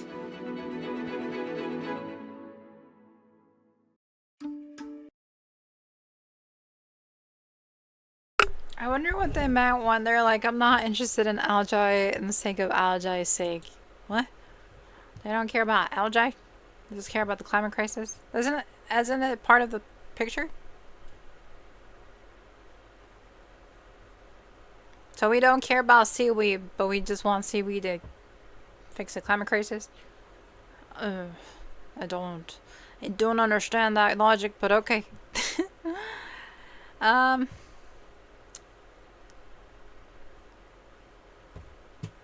Well, that's happening. I haven't seen a lot of people talk about it. I feel like it's been a very low-key collection, to be honest. It just recently came out as well, like 4 or 5 days ago. So maybe fashion organizations or other organizations and news sites are not really aware of what's been going on, especially when it's not even on their website. Maybe that's why it's not on their website, so it doesn't get a lot of attention. But I do think they're actively experimenting with quote-unquote innovative materials that may be mass-produced in the future. So in the back of my head, I have this feeling of like, what if we see more seaweed collections in fast fashion, because it's becoming like a more mainstream fiber. The Kelsun fiber is becoming more mainstream. Is like the new greenwashing collection is gonna come from seaweed? Oh gosh. Oh gosh. I think that's something I'm gonna predict right now. More seaweed collections are gonna emerge from fast fashion brands in the name of corporate sustainability. I can feel it. I can feel it. Oof. But I did want to, okay. I did want to talk about this PBS video that came out talking about how maybe fast fashion is, you know, destroying our planet. And it's by PBS SoCal. PBS has been doing a lot of informational stuff around sustainable fashion and fast fashion recently. I don't know why or how this came to be, but I do respect it, especially in California where there is a local garment industry and they would profit a lot from, you know, the destruction or the elimination of fast fashion competition. So we can definitely take a look at this. Maybe they do have a more LA Californian take on this. It is 24 minutes. I'm worried if they're going to copyright strike me. I don't know if PBS copyright strikes, but we can feel free to watch this. I do think it'll be an interesting video for sure. Fast fashion, the goal is to make as much profit as possible in the shortest amount of time and with the least amount of cost. I look at the whole life cycle of products when I investigate the environmental impacts. We spend a lot of time looking for technical solutions for what are essentially behavioral problems. Landfilling and incineration may not be the only ways to manage the solid waste. Me and little man here have just got a big order of clothes delivered, so I thought, why not do a little try-on haul? I feel like it looks quite classy, and I really like it with these jeans. Fast fashion. You see it scrolling through your social media feeds, influencer try-ons and links, monthly subscription boxes, discount codes, the list goes on. Fast fashion, the goal is to make as much profit as possible in the shortest amount of time and with the least amount of cost.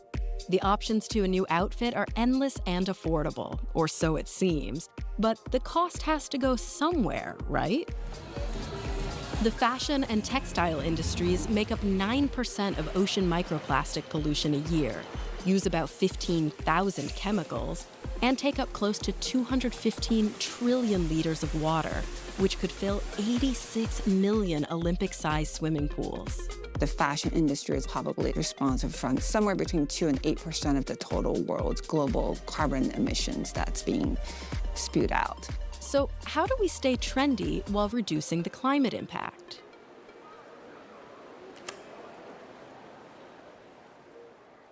This presentation is made possible in part by a grant from the Orange County Community Foundation.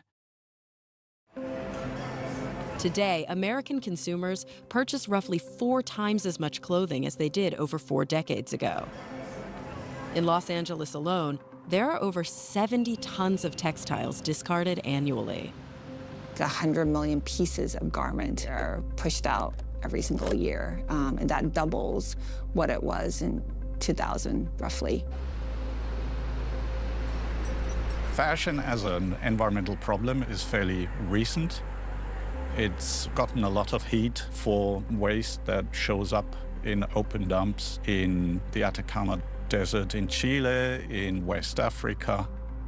If we do those life cycle assessments of apparel and we get very consistent findings, the environmental hotspots are always material production, followed by what we call the use phase, which for apparel is basically washing and drying. The big issue is when we scale things up to the magnitude that we need for clothing our world population, that's where we get into some big problems. There are many processes within the making a fabric, and there's also the question of new colors, new finishes. All that requires having chemicals to be able to produce that. Where you have to treat the fibers, adding chemicals, and then there's washing steps in between, whether those chemicals are synthetic or natural. That has a significant impact on the environment. There's a number of steps that modify the fiber surface so that you can actually have the dyes attached to the material. As the fabric is being used and worn, or even processed, they begin to shed these smaller particles. So these are materials that are being slowly released into the environment. To know how we got to fast fashion, we have to go back in time. Prior to World War II, clothing production was still small scale, happening in workshops and mostly in people's homes. But the war created rations on fabric that made mass-produced fashion acceptable to the middle class, and clothing companies exploded across the country, churning out standardized items that we now take for granted. I think fast fashion started with Zara. That term came from a New York Times article that talked about, at the time, that brand basically able to include. If you guys want to know a fun fact, the first fashion brand I ever researched was Zara, and it was how I came to understand fashion in itself. I thought to work at Zara would be like the dream job. And now I'm discovering like the realities of like fashion and the myths created through branding and narratives and campaigns and their collections. But like, I never knew Zara was a fast fashion company until I turned like 18, 19. So it took me literally like 5 years to find out the truth of Zara. And most consumers are not aware of the issues. So it's crazy. Yeah. A collection in 15 days, which is unheard of. So normally in the traditional fashion world, it's like you have 2 collections a year. But it did so well. They sold so fast. And that model worked so that you had tons of copycats, like small copycats to humongous, right, corporate copycats out there. Shopping malls dominated while reducing costs. Going abroad and hiring local cheap labor were the norm. Then came the internet. With each passing decade, the amount of garments increased, but their quality, longevity, and labor costs decreased. This dynamic reached its zenith with fast fashion in the early 2000s, when online shopping began to replace malls, and companies produced clothing at an unprecedented pace. Right now, Emma asks, what's going on? It's fast fashion. So basically, this is a video by PBS SoCal, and it explains the issues in the fashion industry and how it's rapidly produced. And it's basically going through the history of the fashion industry and like where we are right now. And basically, there's a lot of clothing and a lot of it's ending up in the landfill. But at the same time, there's so many more issues, like garment workers are exploited. Our earth really cannot take the burden of all the clothing production and consumption that's going on. There's like enough clothing to clothe the next 6 generations. It's actually really crazy. So this is such a great video if you're like new to fast fashion or the issues in the fashion industry in general. So definitely keep watching. The average American owns about 110 pieces of clothing. Now you can buy 6 seasons in a year. So I think that model of selling more, cheaper clothing, more collections, more trends, all kind of fed on itself. At UC Santa Barbara, scientists are experimenting with and measuring microplastics that come off materials through a wash cycle. I look at the whole life cycle of products when I investigate the environmental impacts. We realize that a significant amount of clothing is now made out of synthetics. So now suddenly fashion also is part of the sort of plastic pollution problem. Lots of other uses of fibers and fabric, towels, linens, fabrics in cars, other transportation. My group actually did a big modeling study where we estimated that washing alone of this global apparel stock generates around 360 kilotons of microfibers. So there's no impact-free material to make apparel out of. There's a lot of research activities trying to understand what these microfibers that don't biodegrade, how they interact with these environments. We spend a lot of time looking for technical solutions for what are essentially behavioral problems. We've known for a long time through other studies that the fibers that are released through domestic laundering ultimately end up in the soil and end up in the water. Our work is in collaboration with a big fast fashion industry. So we're working on a question that matters to them and it matters to all of us. So we have 4 clothes today. It's so interesting. If you go back and listen to her, she's like, we are working with fast fashion brands to see how we can come up with solutions that they're asking, that they want solutions for, which I don't know if I'm totally in agreement with. I mean, I feel like fast fashion brands have a lot to learn, a lot to improve, but like, don't they already know what's wrong in their supply chain? I just don't understand how they don't know how to fix their own issues. Like, if you created the problem, don't you know how to fix it? I don't think they're as dumb as they're trying to make themselves out to be. On a question that matters to them and it matters to all of us. So we have 4 clothes today. We're doing this study with collaborators in different places in the world using similar washing setups. So we want to do a hot run? Yeah, hot run. There's evidence that the type of the washing machine, for example, a top loader versus a side loader, that can make a difference. So the type of agitation, the temperature of the water. The objective of the experiment is to determine how much mass is lost from synthetic garments during the washing process. One of the biggest pollution sources is water, right? So whether that's using chemical dyes or washing jeans or just growing cotton by itself, there's so much water use. Actually, it's 2,500 gallons that's used to make 1 pair of jeans from beginning to end.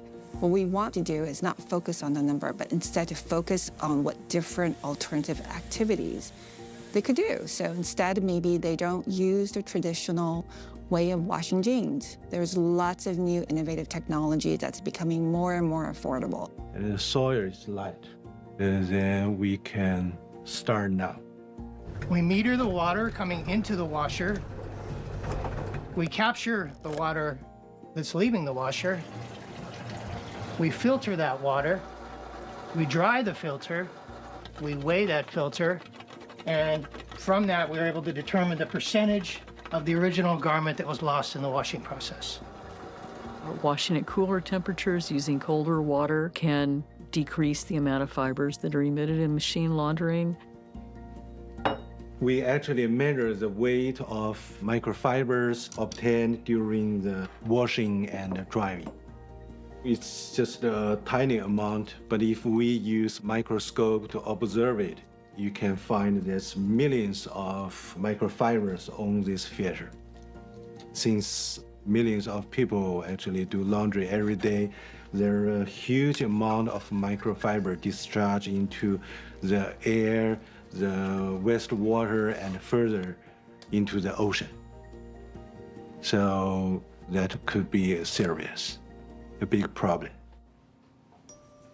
I just measure the weight of the microfibers. So only about like 0.5 grams. Comparing to the weight of the garment, it's like 1 kilogram. So it's actually less than 0.1% of the garment. But however, this amount needs to multiply by millions. Apparel companies actually tell their consumers to wash their clothes less than they do. Detergent companies tell their customers they should use less detergent. They can completely use cold water, get the same outcome. That's a very simple way to address multiple environmental issues generated by apparel. And then, of course, at some point, apparel becomes waste, and then we need to find ways to responsibly deal with this waste.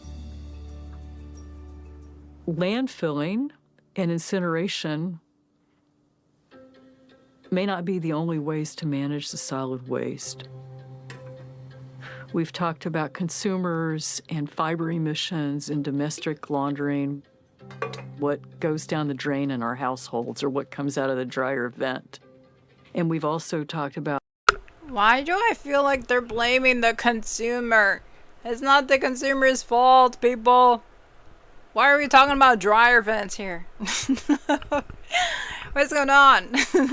Stop blaming us. Fast fashion as inherently being kind of sale and turnover of textiles and clothing in the hands of consumers, and that there's a waste stream from that. Part of the endeavor of the scientific community is to try to look at plastics altogether, but also synthetic textiles as a sort of plastic.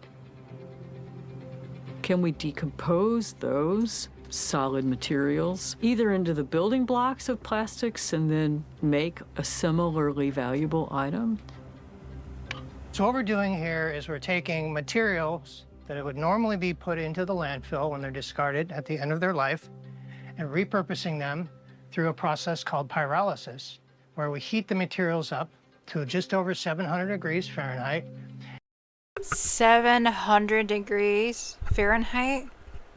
Oh, wait, how do they know what the material of the textile is? Like, how do they figure out which material is like exactly right for the machine, you know?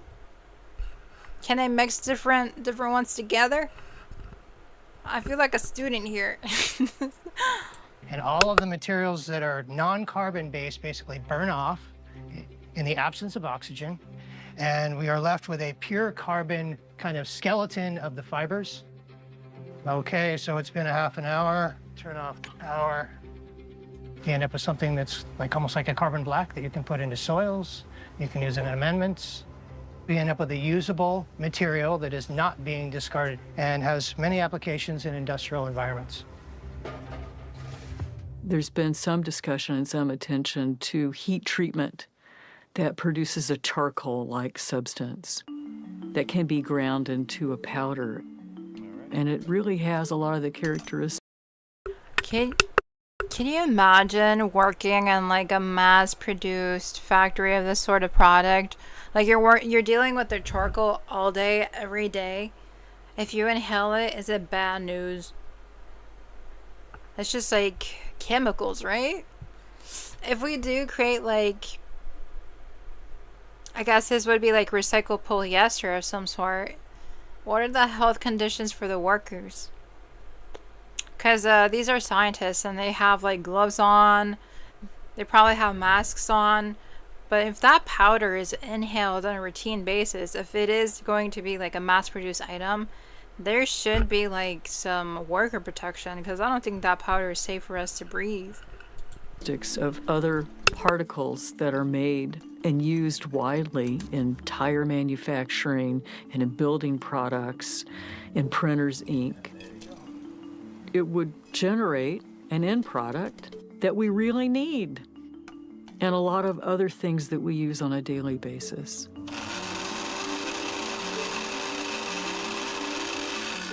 Of course, we have to do the studies that show that we're not causing some other kind of problem, or at least that we can prevent other emissions. Whether it's a cotton poly blend or pure polyester, whether it has one set of dyes that we don't really know about or another set, it would be fairly agnostic. It's early.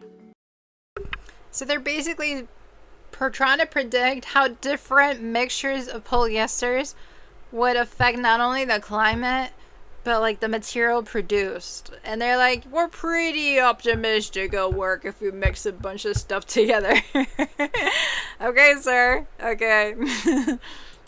But we're optimistic, so we can take care of a lot of problems. to me, that's very exciting because there's a different mindset in that, and that we could scale up. Scientists are not the only people looking at different ways to explore limiting the environmental impact of fast fashion. Proferio Gutierrez, a Zapotec textile artist and natural dyer, is using ancestral knowledge to understand the complexity of transforming nature into artistic material. Making clothing historically was purely for everyday use and for ceremonies. As an artist, it is very important to continue looking back into the culture that allows me to connect with the traditional practices. Fast fashion does not honor clothing. To think of it as more of a disposable. We're so deep in the culture around us about consumption, how we're being thought to consume things. I myself trying to navigate how things could be made in a different way and how slowness could be incorporated into this industry.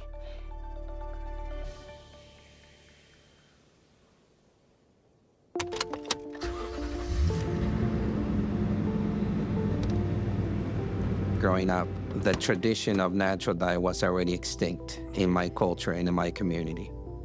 Chemical dyes, repetitiveness, making something fast had already taken over and oppressed these processes. For me as a maker, I had to relearn these processes. You have to know the date and time where these plants are grown because not all the plants gives color. It's so interesting how he's like, we need to unlearn and then relearn the things that were taught to us, like how we consume or how we think about consumerism, how we produce, how we navigate just like the world that we're in, which is essentially capitalism. So it's very interesting how a lot of people as artists, creators, scientists are all trying to navigate these big complex issues in their own way, through their own lens. Some people may take the more scientific route. Some people may want to, like, you know, work in a lab and figure out like the mix of polyesters and how that can create a new product. Others want to do natural dyes or do things based on a cultural perspective. Others may want to become an activist. Others may want to become a designer. Like, everyone has a role, everyone thinks differently, everyone is trying to figure out how to make the world a bit better. So like, just because I personally don't agree with working with fast fashion brands directly or in conjunction with them and being in a lab doesn't mean it's not fruitful in the collective. Like, we need as many people as involved to like push for better alternatives and better change. So I do think it seems menial, like these examples, but if we had hundreds, thousands, millions of people trying to do the same thing, it does add up. It does add up. And I want to meet every single one of these people trying to do something. I'm gonna harvest here a little bit. My work is driven by the cycle of nature and availability of material. It is an instinct. Everything has its cycle. You have to know the science and the chemistry. Because the plant or the flower is yellow, that does not mean it's going to give you the same color. When I think about harvesting every season, I'm actually collecting a DNA of nature that represents that time in history that will never be repeated again. What side of the mountain you're harvesting? Is it one side of the mountain that receives a lot of sunshine? Or is it a side of the mountain that it's mainly shade? How the rainy season, was there a drought? All those things are also going to affect converting these plants into color. It's going to change a little every season. And so you always having to adjust your recipes.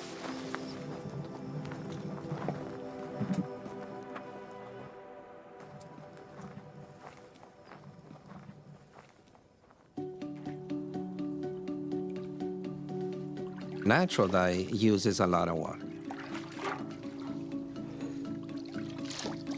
You're also going to need a lot of water to grow those plants if you want to scale it. I think the question is, can we look at the produces integrity and respect towards nature. But if it's not done with a true consciousness, then you're terrorizing nature. Thinking about slowness and natural dyes. I don't know if big industry could just switch into natural dye and help that way. If we could rethink things as a consumer, I hope that eventually it's going to.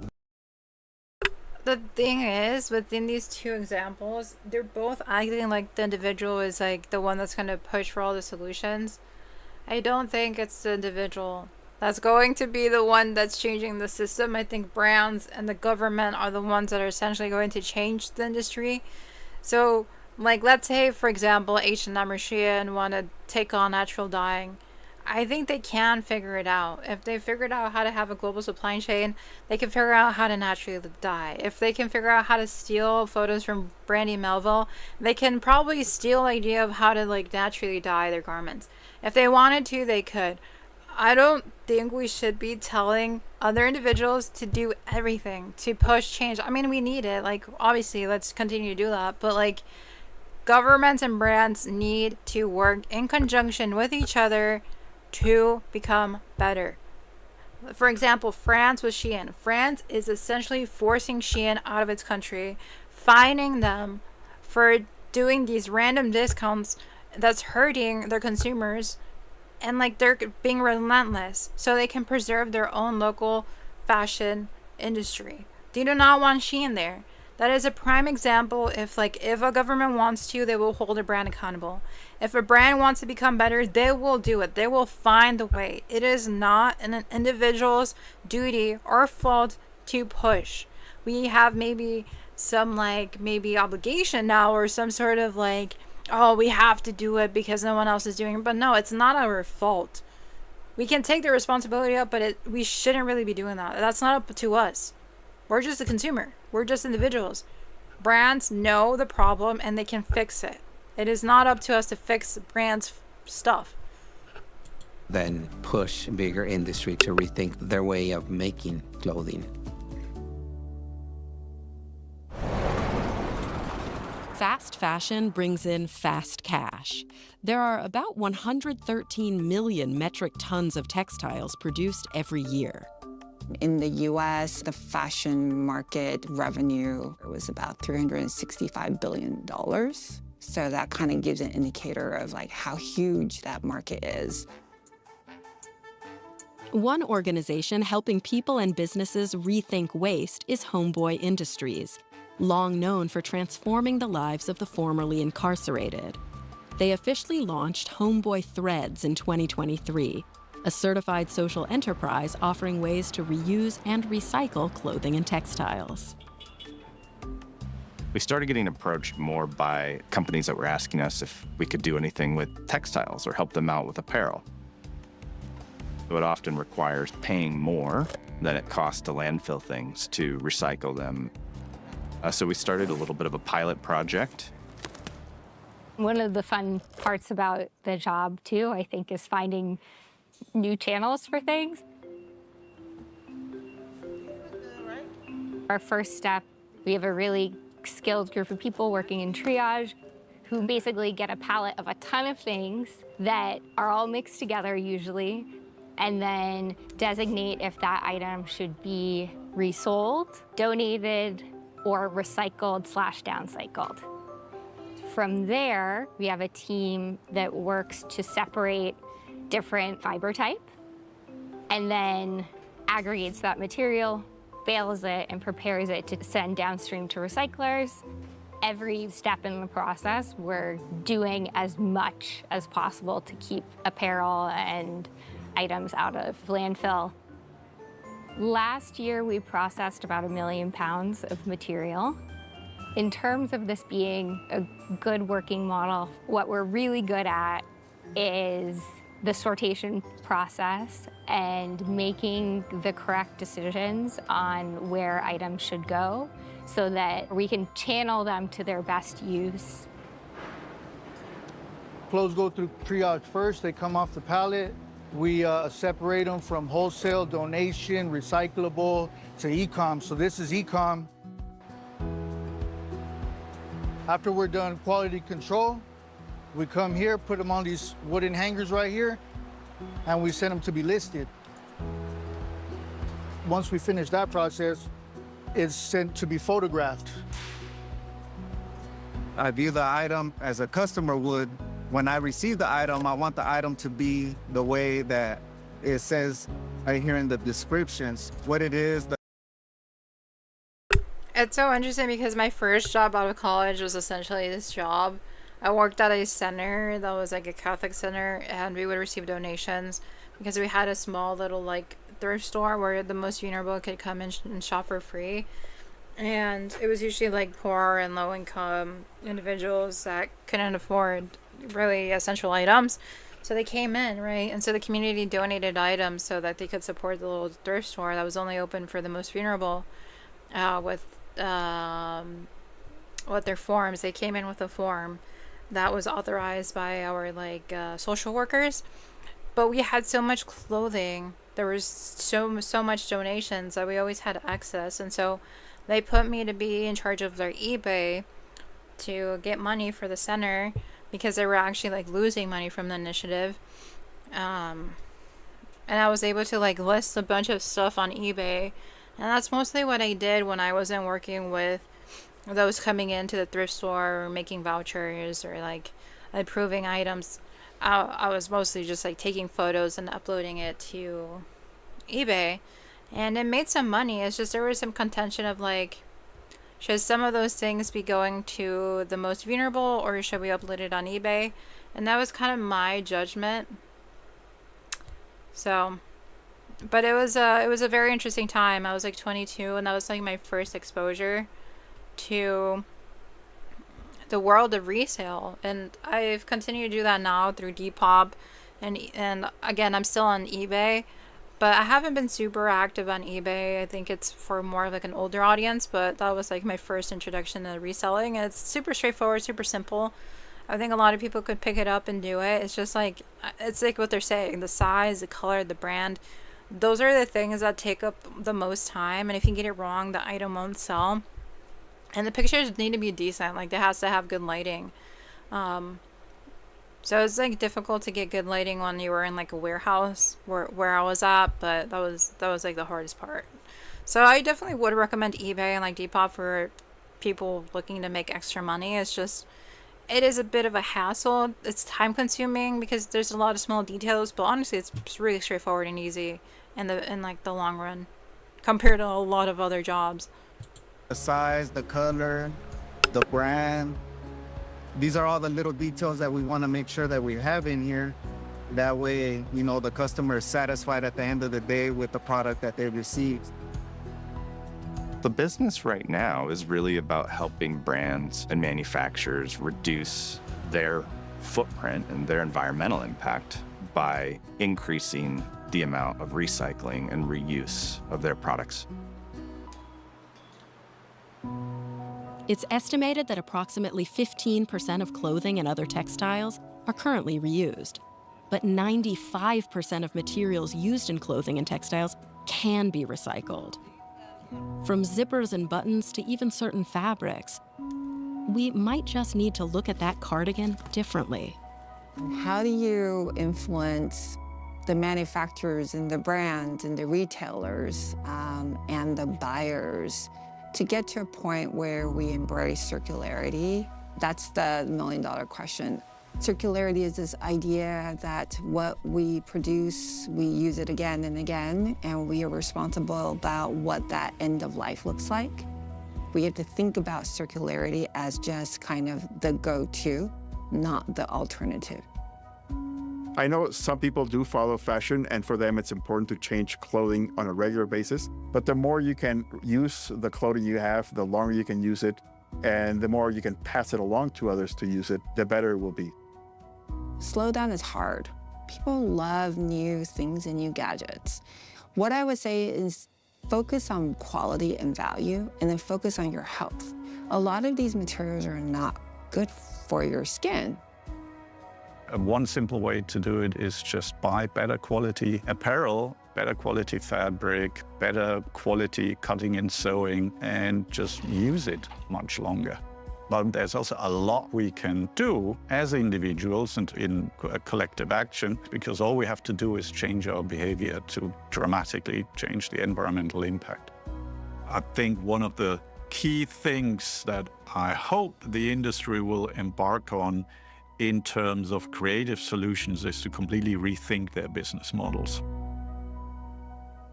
When you have consumers who start understanding the negative impact of fast fashion, their purchase behavior starts to change. When they think about like, oh, I didn't know that someone's not getting paid a fair wage, or that they're using traditional jeans making and that, you know, direct discharges all these chemical dyes into the river. And I think consumers start thinking about different purchase choices. And when the consumer does that, that influences the brands. In 2024, California passed the Responsible Textile Recovery Act, requiring companies to offer a plan to their consumers for the end of their products' lives. Companies like Levi's and Patagonia already have programs in place to return products for recycling or reuse. So maybe we could change our mindset a little bit.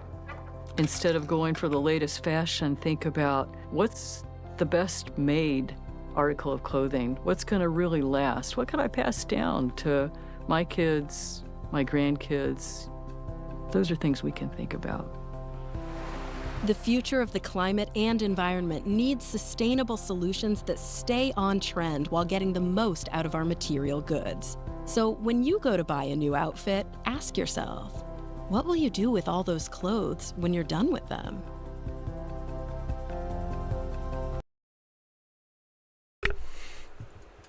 It's a very good documentary. I feel like it did cover a lot of different parts of the industry on a kind of surface level, but it was very wholesome, I guess. It did touch on a lot of broad strokes of the issues in the fashion industry.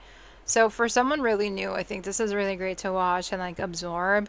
Hopefully you learned a bit from this documentary if you weren't familiar with some of the things, but I think fast fashion, in my eyes, is killing us. I do think that garment workers suffer the most out of our current fashion industry, which was not discussed in this documentary, which I especially found weird because it's the California PBS hub. So, I mean, the garment district in California is filled with migrants who are struggling to still be paid minimum wage in their factory work, where they sew clothing for us. So I think that was a huge missing lens, but I do like how they featured homeboy industries. I'm a huge fan of them. I learned about them back when I was 22, 23. It was 5 years ago or so. They have a very heavy emphasis on faith and action, of giving people a second chance, and it's very much social justice tied in with fashion action, and still addressing all the waste issues in the industry and giving people a fair wage in the process. So overall, homeboy industries a lot. They have a couple books. I think I have one of their books somewhere in the house. I just always forget where I leave my stuff. Homeboy Industries book. Yeah, it's called Tattoos on the Heart. I think it's really important because past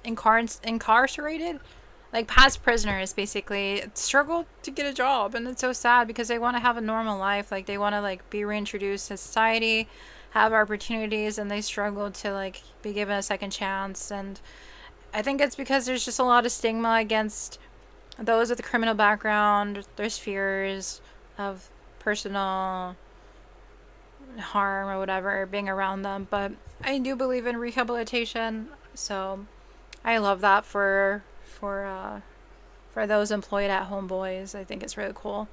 But yeah, Tattoos on the Heart. I think it's somewhere in the house. In the house, but very Catholic rooted. But yeah, they do. I feel like sometimes we become so nationalistic that we don't remember to take more of a global lens. Fast fashion affects every single country across the world.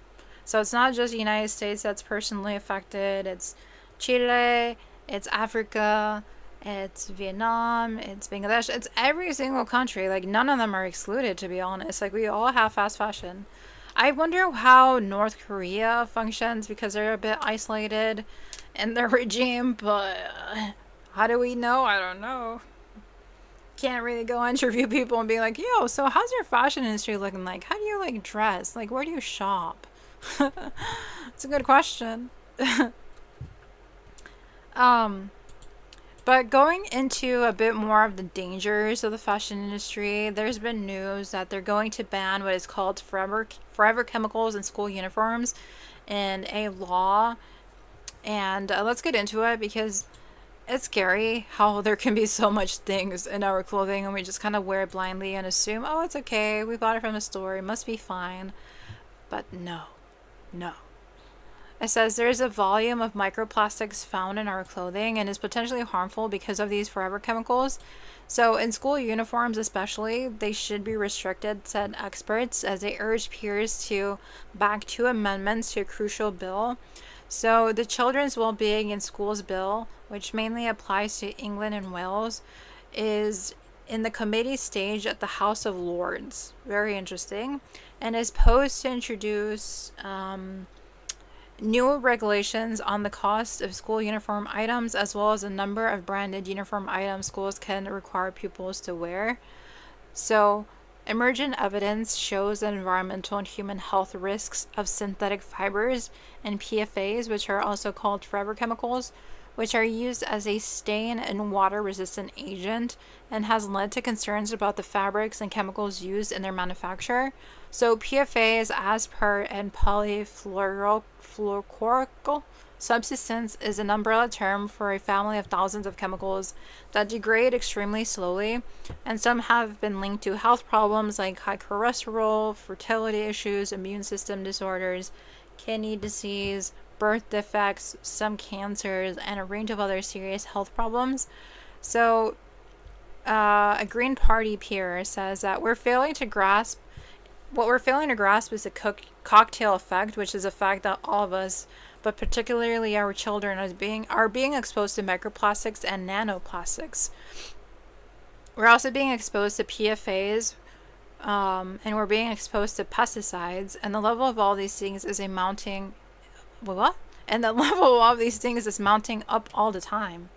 Damn, this is a depressing article. It's been a very intense live stream. Dang. Where's the fun news? Lady said that the phrase cocktail effect comes from river campaigners who started to focus on the environmental impact of this. But actually, this is what's been happening to the human bodies. What? Or just a mixture of chemicals? Oh no. So this new children's bill wants to take immediate ban on the PFAs in school uniforms and require manufacturers to provide a digital product passport listing the chemicals, which is like basically what it says it is, just like a thing that we can track of the product to see like how it was made, where it was made. And so Amendment 202B also calls for action to be taken within a year on uniforms that could possibly endanger the health or safety of people or cause unreasonable health or environmental health risks, with a specific emphasis on artificial fibers. Oh wow. What? And they continue on to say that there's been long-standing concerns about the impact of synthetic fiber on the environment, and those derived by petrochemicals persisting for thousands of years and shedding billions of plastic microfibers into ecosystems. Dang. Oh.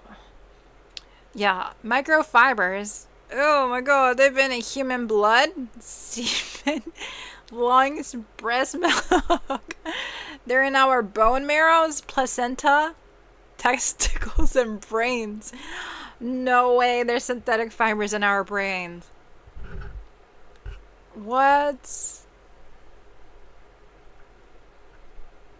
Clothing can shed up to 400 fibers per gram of fabric during 20 minutes of normal wear. Oh god, this is so depressing. It's obviously breathed in, so you know you run for the bus in your blazer. You're probably taking in great cups of plastic straight into your lungs and potentially into your bloodstream. Oh god. And also, of course, you know you touch it and then you touch your nose and your mouth, and you can also orally ingest it. Oh gosh. Well, I was so clueless of the drastic implication of polyester-based uniforms. My golly, Jesus. I mean, that is very depressing to think about, that we're just like breathing and eating microplastics all day. But that's kind of the reality of polyester stuff. Can you imagine if they scan my brain and there's microplastics in there? They're like right in there in my noggin. They're in my body system. That's not too exciting. Oh my gosh, that's actually really disturbing. Ugh. The only time I actually really had thought to think about this was when I was investigating the conditions of garment workers in LA. And they had to like put masks over their mouth to prevent all the inhaling of like the fibers from the clothing that they were sewing. And if they didn't cover their mouth, they eventually got lung cancer and they couldn't breathe because there was all these plastics in their lungs. So like if they don't cover their mouth, they're kind of screwed. But most don't, because they can't breathe with the mask on. There's like very little air ventilation. There's like little or no fans in the factory, and they usually don't have open doors or windows. So it's just like a confined literal prison where there's like no flow, literally no flow of anything. And they don't really take breaks because they used to be paid by the piece, and so they're racing against time to get at least a chance to make minimum wage, but they usually didn't, no matter how fast they worked. So they were like killing themselves, not even making minimum wage, and didn't even take a break. So they were constantly being exploited and basically kind of like ruined, because their health was just like taking the hits of all these microplastics and like grueling labor to have a chance to survive. It's really just unethical conditions on top of unethical conditions on top of like unbearable pressure to perform, to like make money. There's no need. They should be paying the minimum wage. There was a law that passed that should pay minimum wage to garment workers in LA. But that's the goal, right? But like some factories just like keep to old ways, to traditional exploitative ways, and keep paying some workers per the piece. I think that's happening in some of like the Chinese factories in LA, because there's been a lot more organizing or efforts to organize garment workers in the Chinese-based factories in LA. A lot of the Latino factories or Latino-speaking garment workers have the acknowledgement that they should be paying minimum wage, and then the factories have to give them minimum wage. But if you're not aware, then like you're not going to really demand anything. And the Garment Worker Center is actively looking for garment worker organizers that are fluent in Chinese, or I mean Mandarin. So I think a lot of garment workers are still being paid by the piece illegally, because the factory owners do not educate them that they owe them the minimum wage, and like they just don't want to change their ways unless they're pressured. So I feel bad for the garment workers. Oh my gosh. And I feel bad for us. Why are we breathing in all those plastics for? Okay, so one of the other things that I noticed in the news is that Epson, of all companies, is partnering with the social outfit. If you know Epson, they're like a printer business. And the social outfit, which is the business that they partnered with, is a nonprofit and social enterprise. And basically they're like working together to help refugee and new migrant women get a kickstart in their Australian career. So they're doing this in collaboration with two campaigns called the Refugee Week campaign and the Community Print Project. So the partnership with Social Outfit, says Epson's leader, is built on shared values, Both Epson and the social outfit believe the power of collaboration, bringing together diverse people, skills, and resources to support our communities. As a print and projection partner, Epson is contributing resources and expertise to support key initiatives throughout the partnership based on project needs and shared capacity. Ultimately, this partnership will help refugees and new migrant women get their first break in the fashion industry. So Epson has been a huge developer of the DTG and DTF print solutions, and they will be supporting the Social Outfits Retail Training Program. Part of the program will be having the workers be paid for the retail work and get some customer service skills. And Newtown, Sydney. There you go. There you go. Isn't that so cool? If you kind of realize, like, there's so much intersection between so many different businesses. Like, I'm gonna start screen printing some of my designs, and I need a printer to print my designs. Like, also I'll be selling stickers. I will need a printer. So if you're like a small brand or a small fashion brand, you need to print something out, you always go to the printer. So like, I think Epson is like giving a good example of like how we can make connections between social issues and social initiatives and like connect in some way to support the community, especially migrants who are looking for job opportunities. So this is just a reminder that brands can make a positive impact even if they feel like they're not directly part of the fashion industry, but still connected in some way. So this is great. I love this. This is great. It's so schmancy fancy. Schmancy fancy. And the social outfit will provide training, employment, and pathways to employment in the fashion industry, supporting social well-being, skills development, and financial independence. Oh, that's so cool. I've never heard of them. So this is the CEO of the social outfit, and then this is the managing director of Option. Oh, that's so cool. Oh.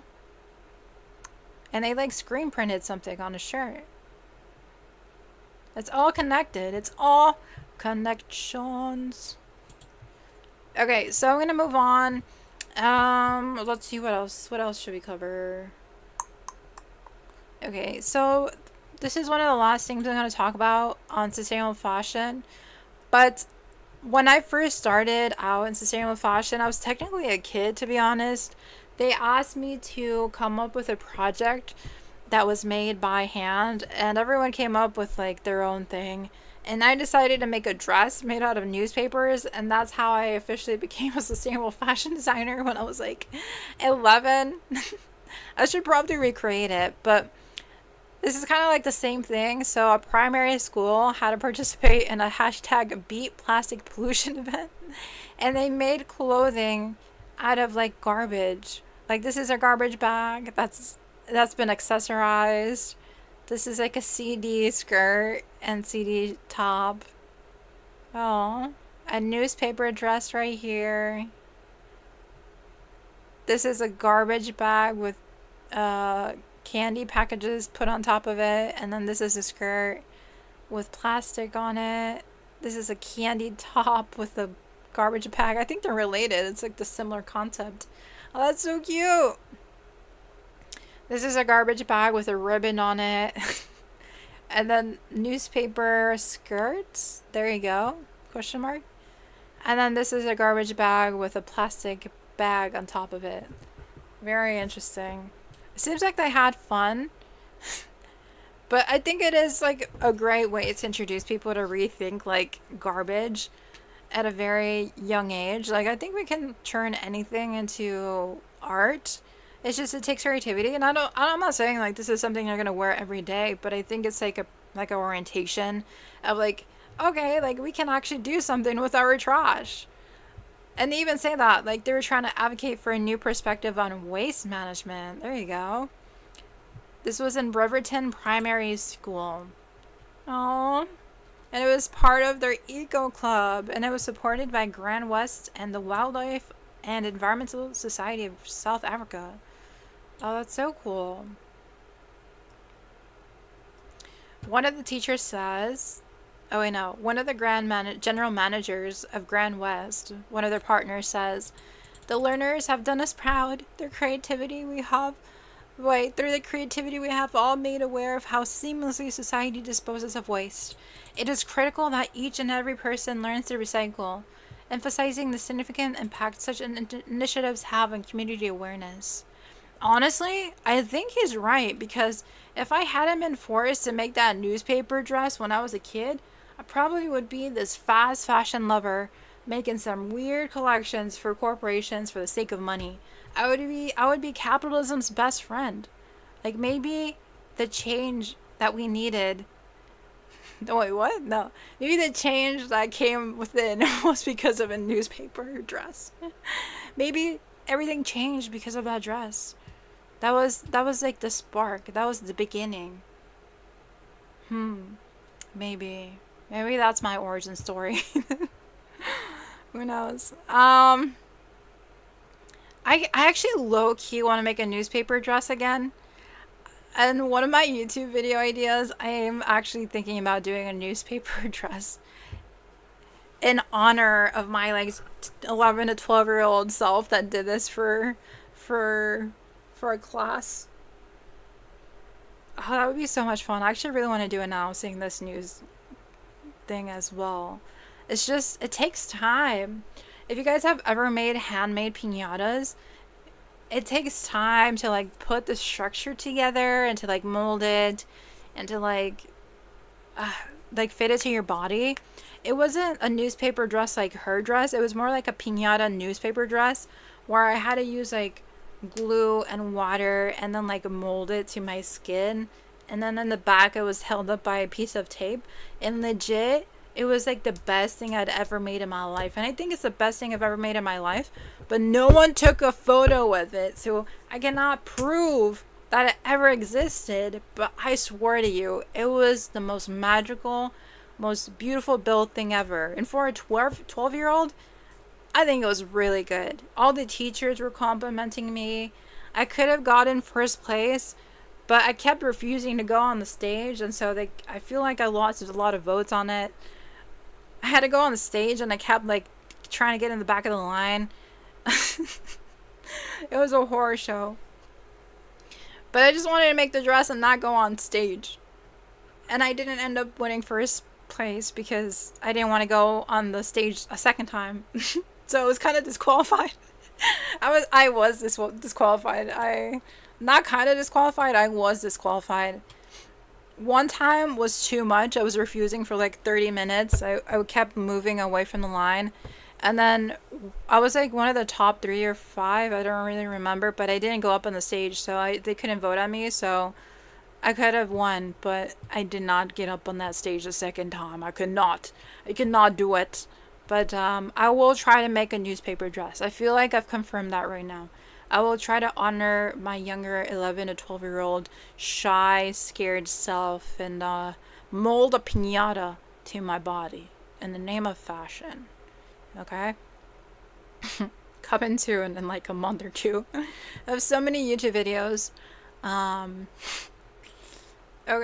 Okay, so it's 6:47. Jesus. Okay, I have to go and see if I'm getting scammed by my job interview tomorrow. I'm gonna see if it's a legit location. Probably not. Probably not gonna go to the interview. It's fine. Okay, rapid news. If you want to see how Ritzia is scamming us, I would highly recommend this YouTuber. I think I showed her videos in the last stream, but they be overcharging for some polyester-based items, man. I don't know what they're doing. And then good for y'all to know that there is more like fast fashion-y collabs with like material companies. So Zolando is making a collection with recycled lyocell, and it's in collaboration with Cirque.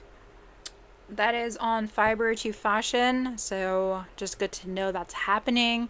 We don't need more stuff, but here we are. This is the mess that the fashion industry is creating.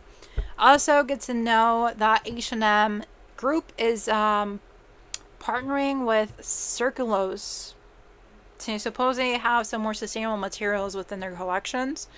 Again, we don't need more stuff. We don't need more collections. is sustainable materials gonna make a big difference? Probably not, but here we are. It's a small solution, but not systemic solutions. Also, women at Dior have partnered with UNESCO to create a mentorship education program for the youth. So that's happening.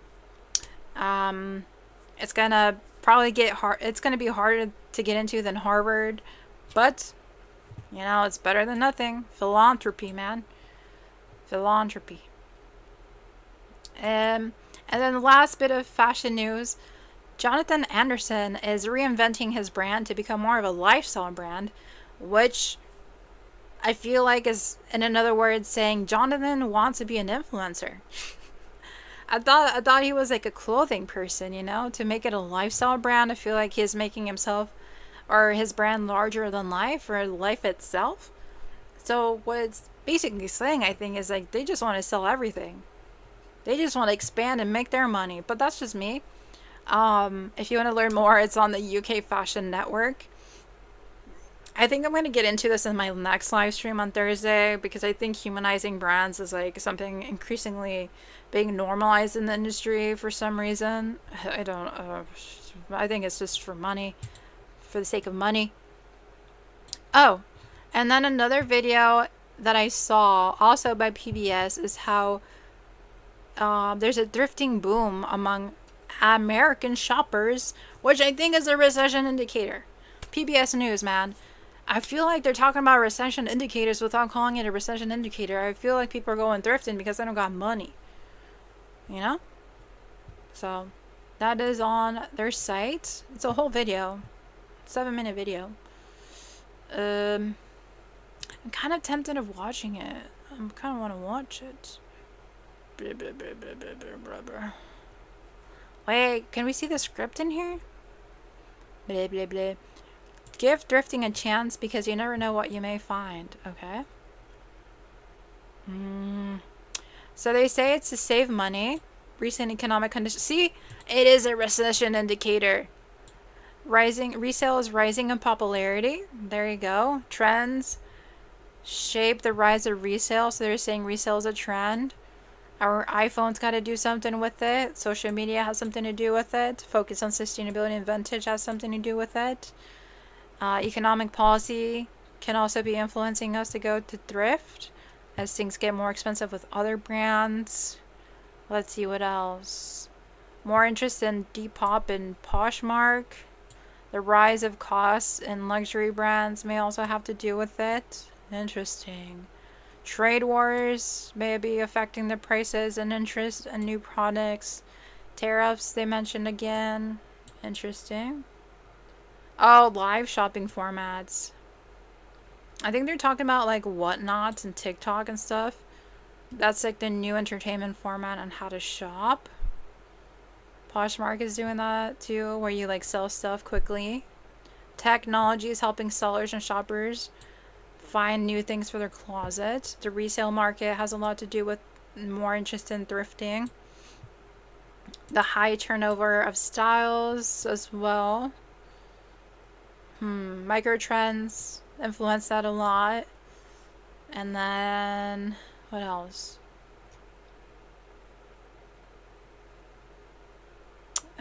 People are trying to find more stylish, unique items, yeah. And fast fashion doesn't really offer unique items. Interesting.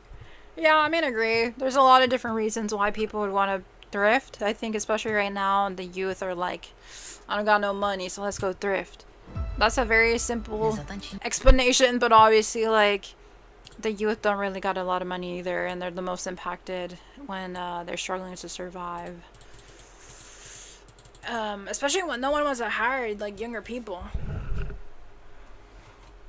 But everyone's kind of, like, struggling, not just youth. I feel like everyone's just toughing it out everywhere, no matter where you go. Everyone is surviving out here, except if you're a millionaire. If you're the 1%, you're doing great. You're just doing dandy. Little dandy times. Okay, so one of the things I wanted to talk about is the Texas flooding. So I used to be an environmental justice organizer, and I was willing to do the work for free for so long. because I knew the consequences of my inaction and the inaction of the government and inaction of brands who are perpetuating the destruction of our earth. And so I did so much work in fear of these sort of things, of like floods, of hurricanes, of like natural disasters. And in a lot of ways, people are like, this is unavoidable because we need mass systemic change. We need policies. We need a Green New Deal. We need the Paris Climate Accord, Paris Agreements, whatever. And when I see these floods, my heart breaks. Because we can be doing something to protect our earth. We can be doing something to work with others, to make sure we're doing things in a sustainable way.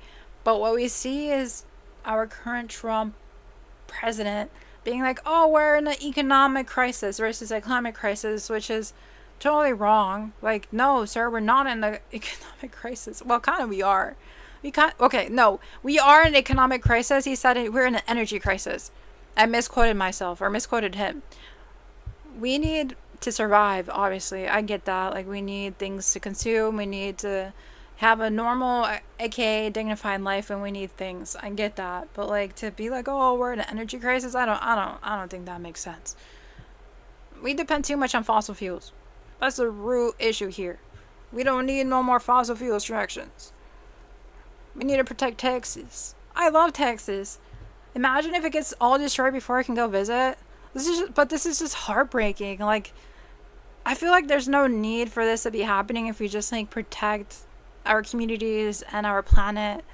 But we're not. So as consequences, this is what the consequence is. It's horrible to look at. I always struggle with like becoming super like analytical or intellectual or have good takeaways with things that like piss me off.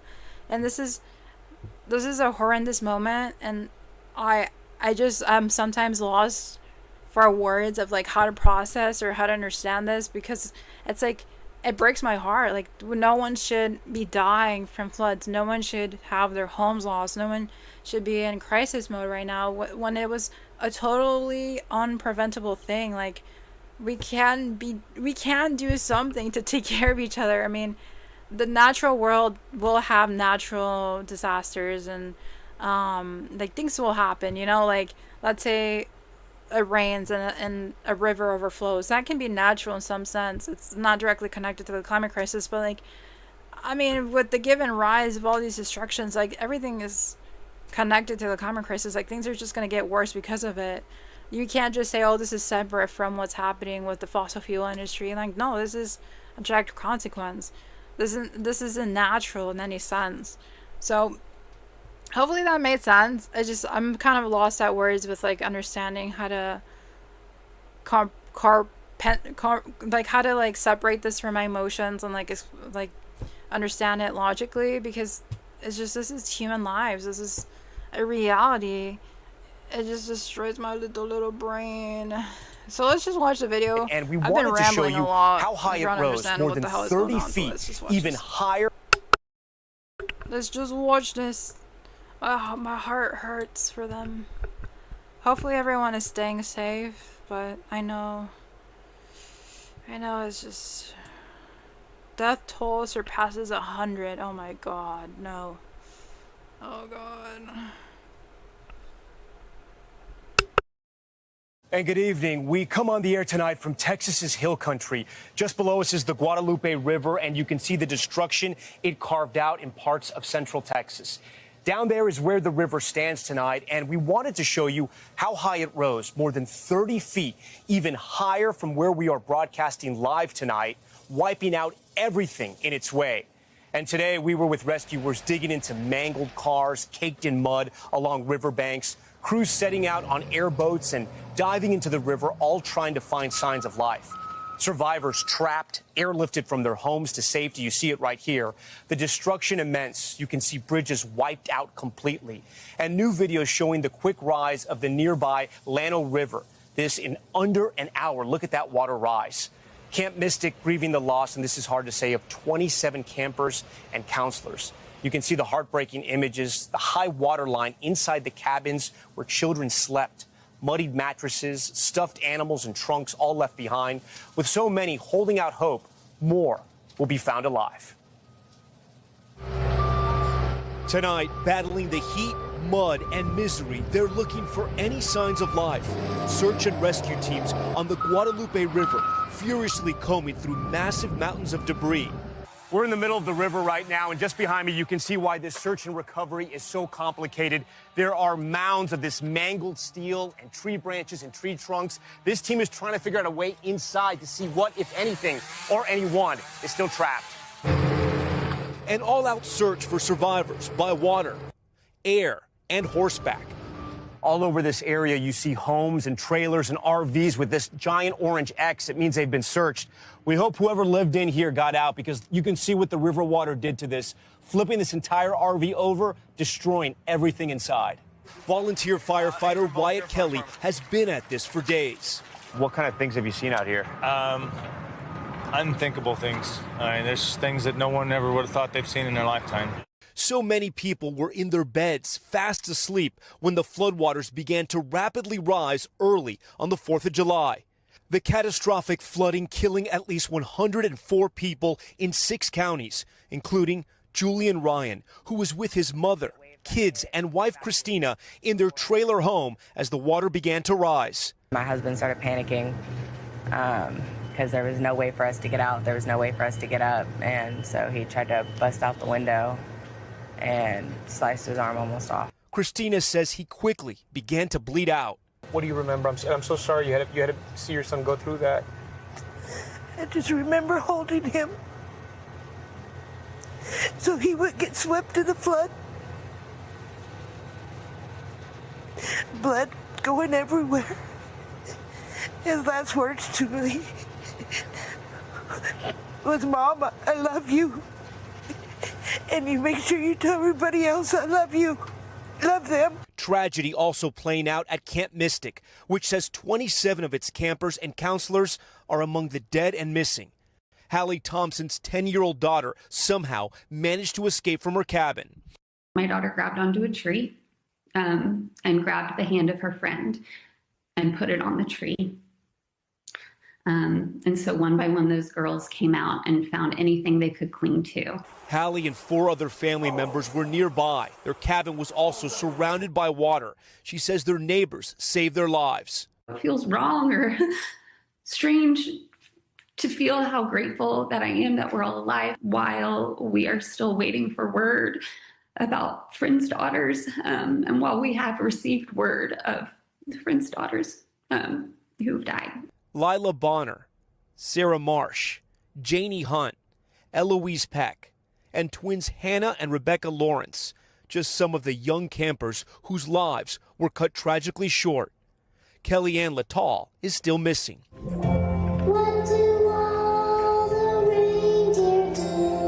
Her dad posting this video of her solo at a Christmas pageant, asking prayers for a miracle.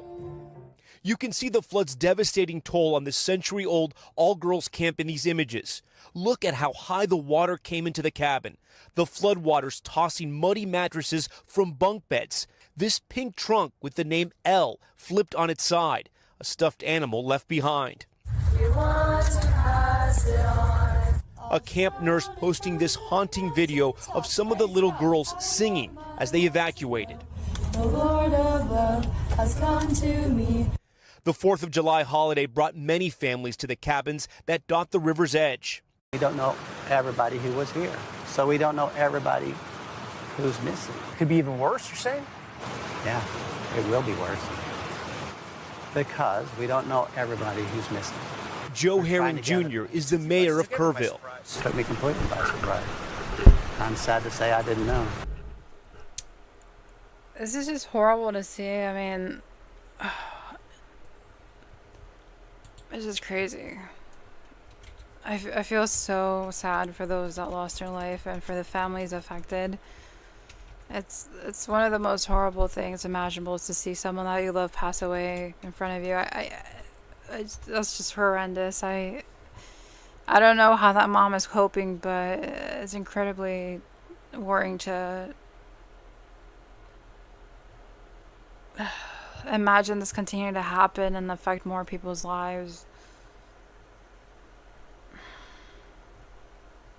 One of the places affected was Alvea Sanctuary. They're a sanctuary run by animal conservationist who is also a Twitch streamer, and I've been watching them like try to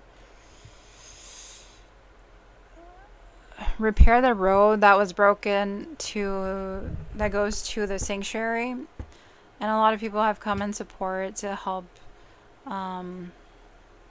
fix the road because it's inaccessible to the sanctuary. Like, no one can get to the sanctuary, and it's just crazy to see how the flooding has ruined even basic areas. Like, it's completely eroded the infrastructure in Texas. That's crazy.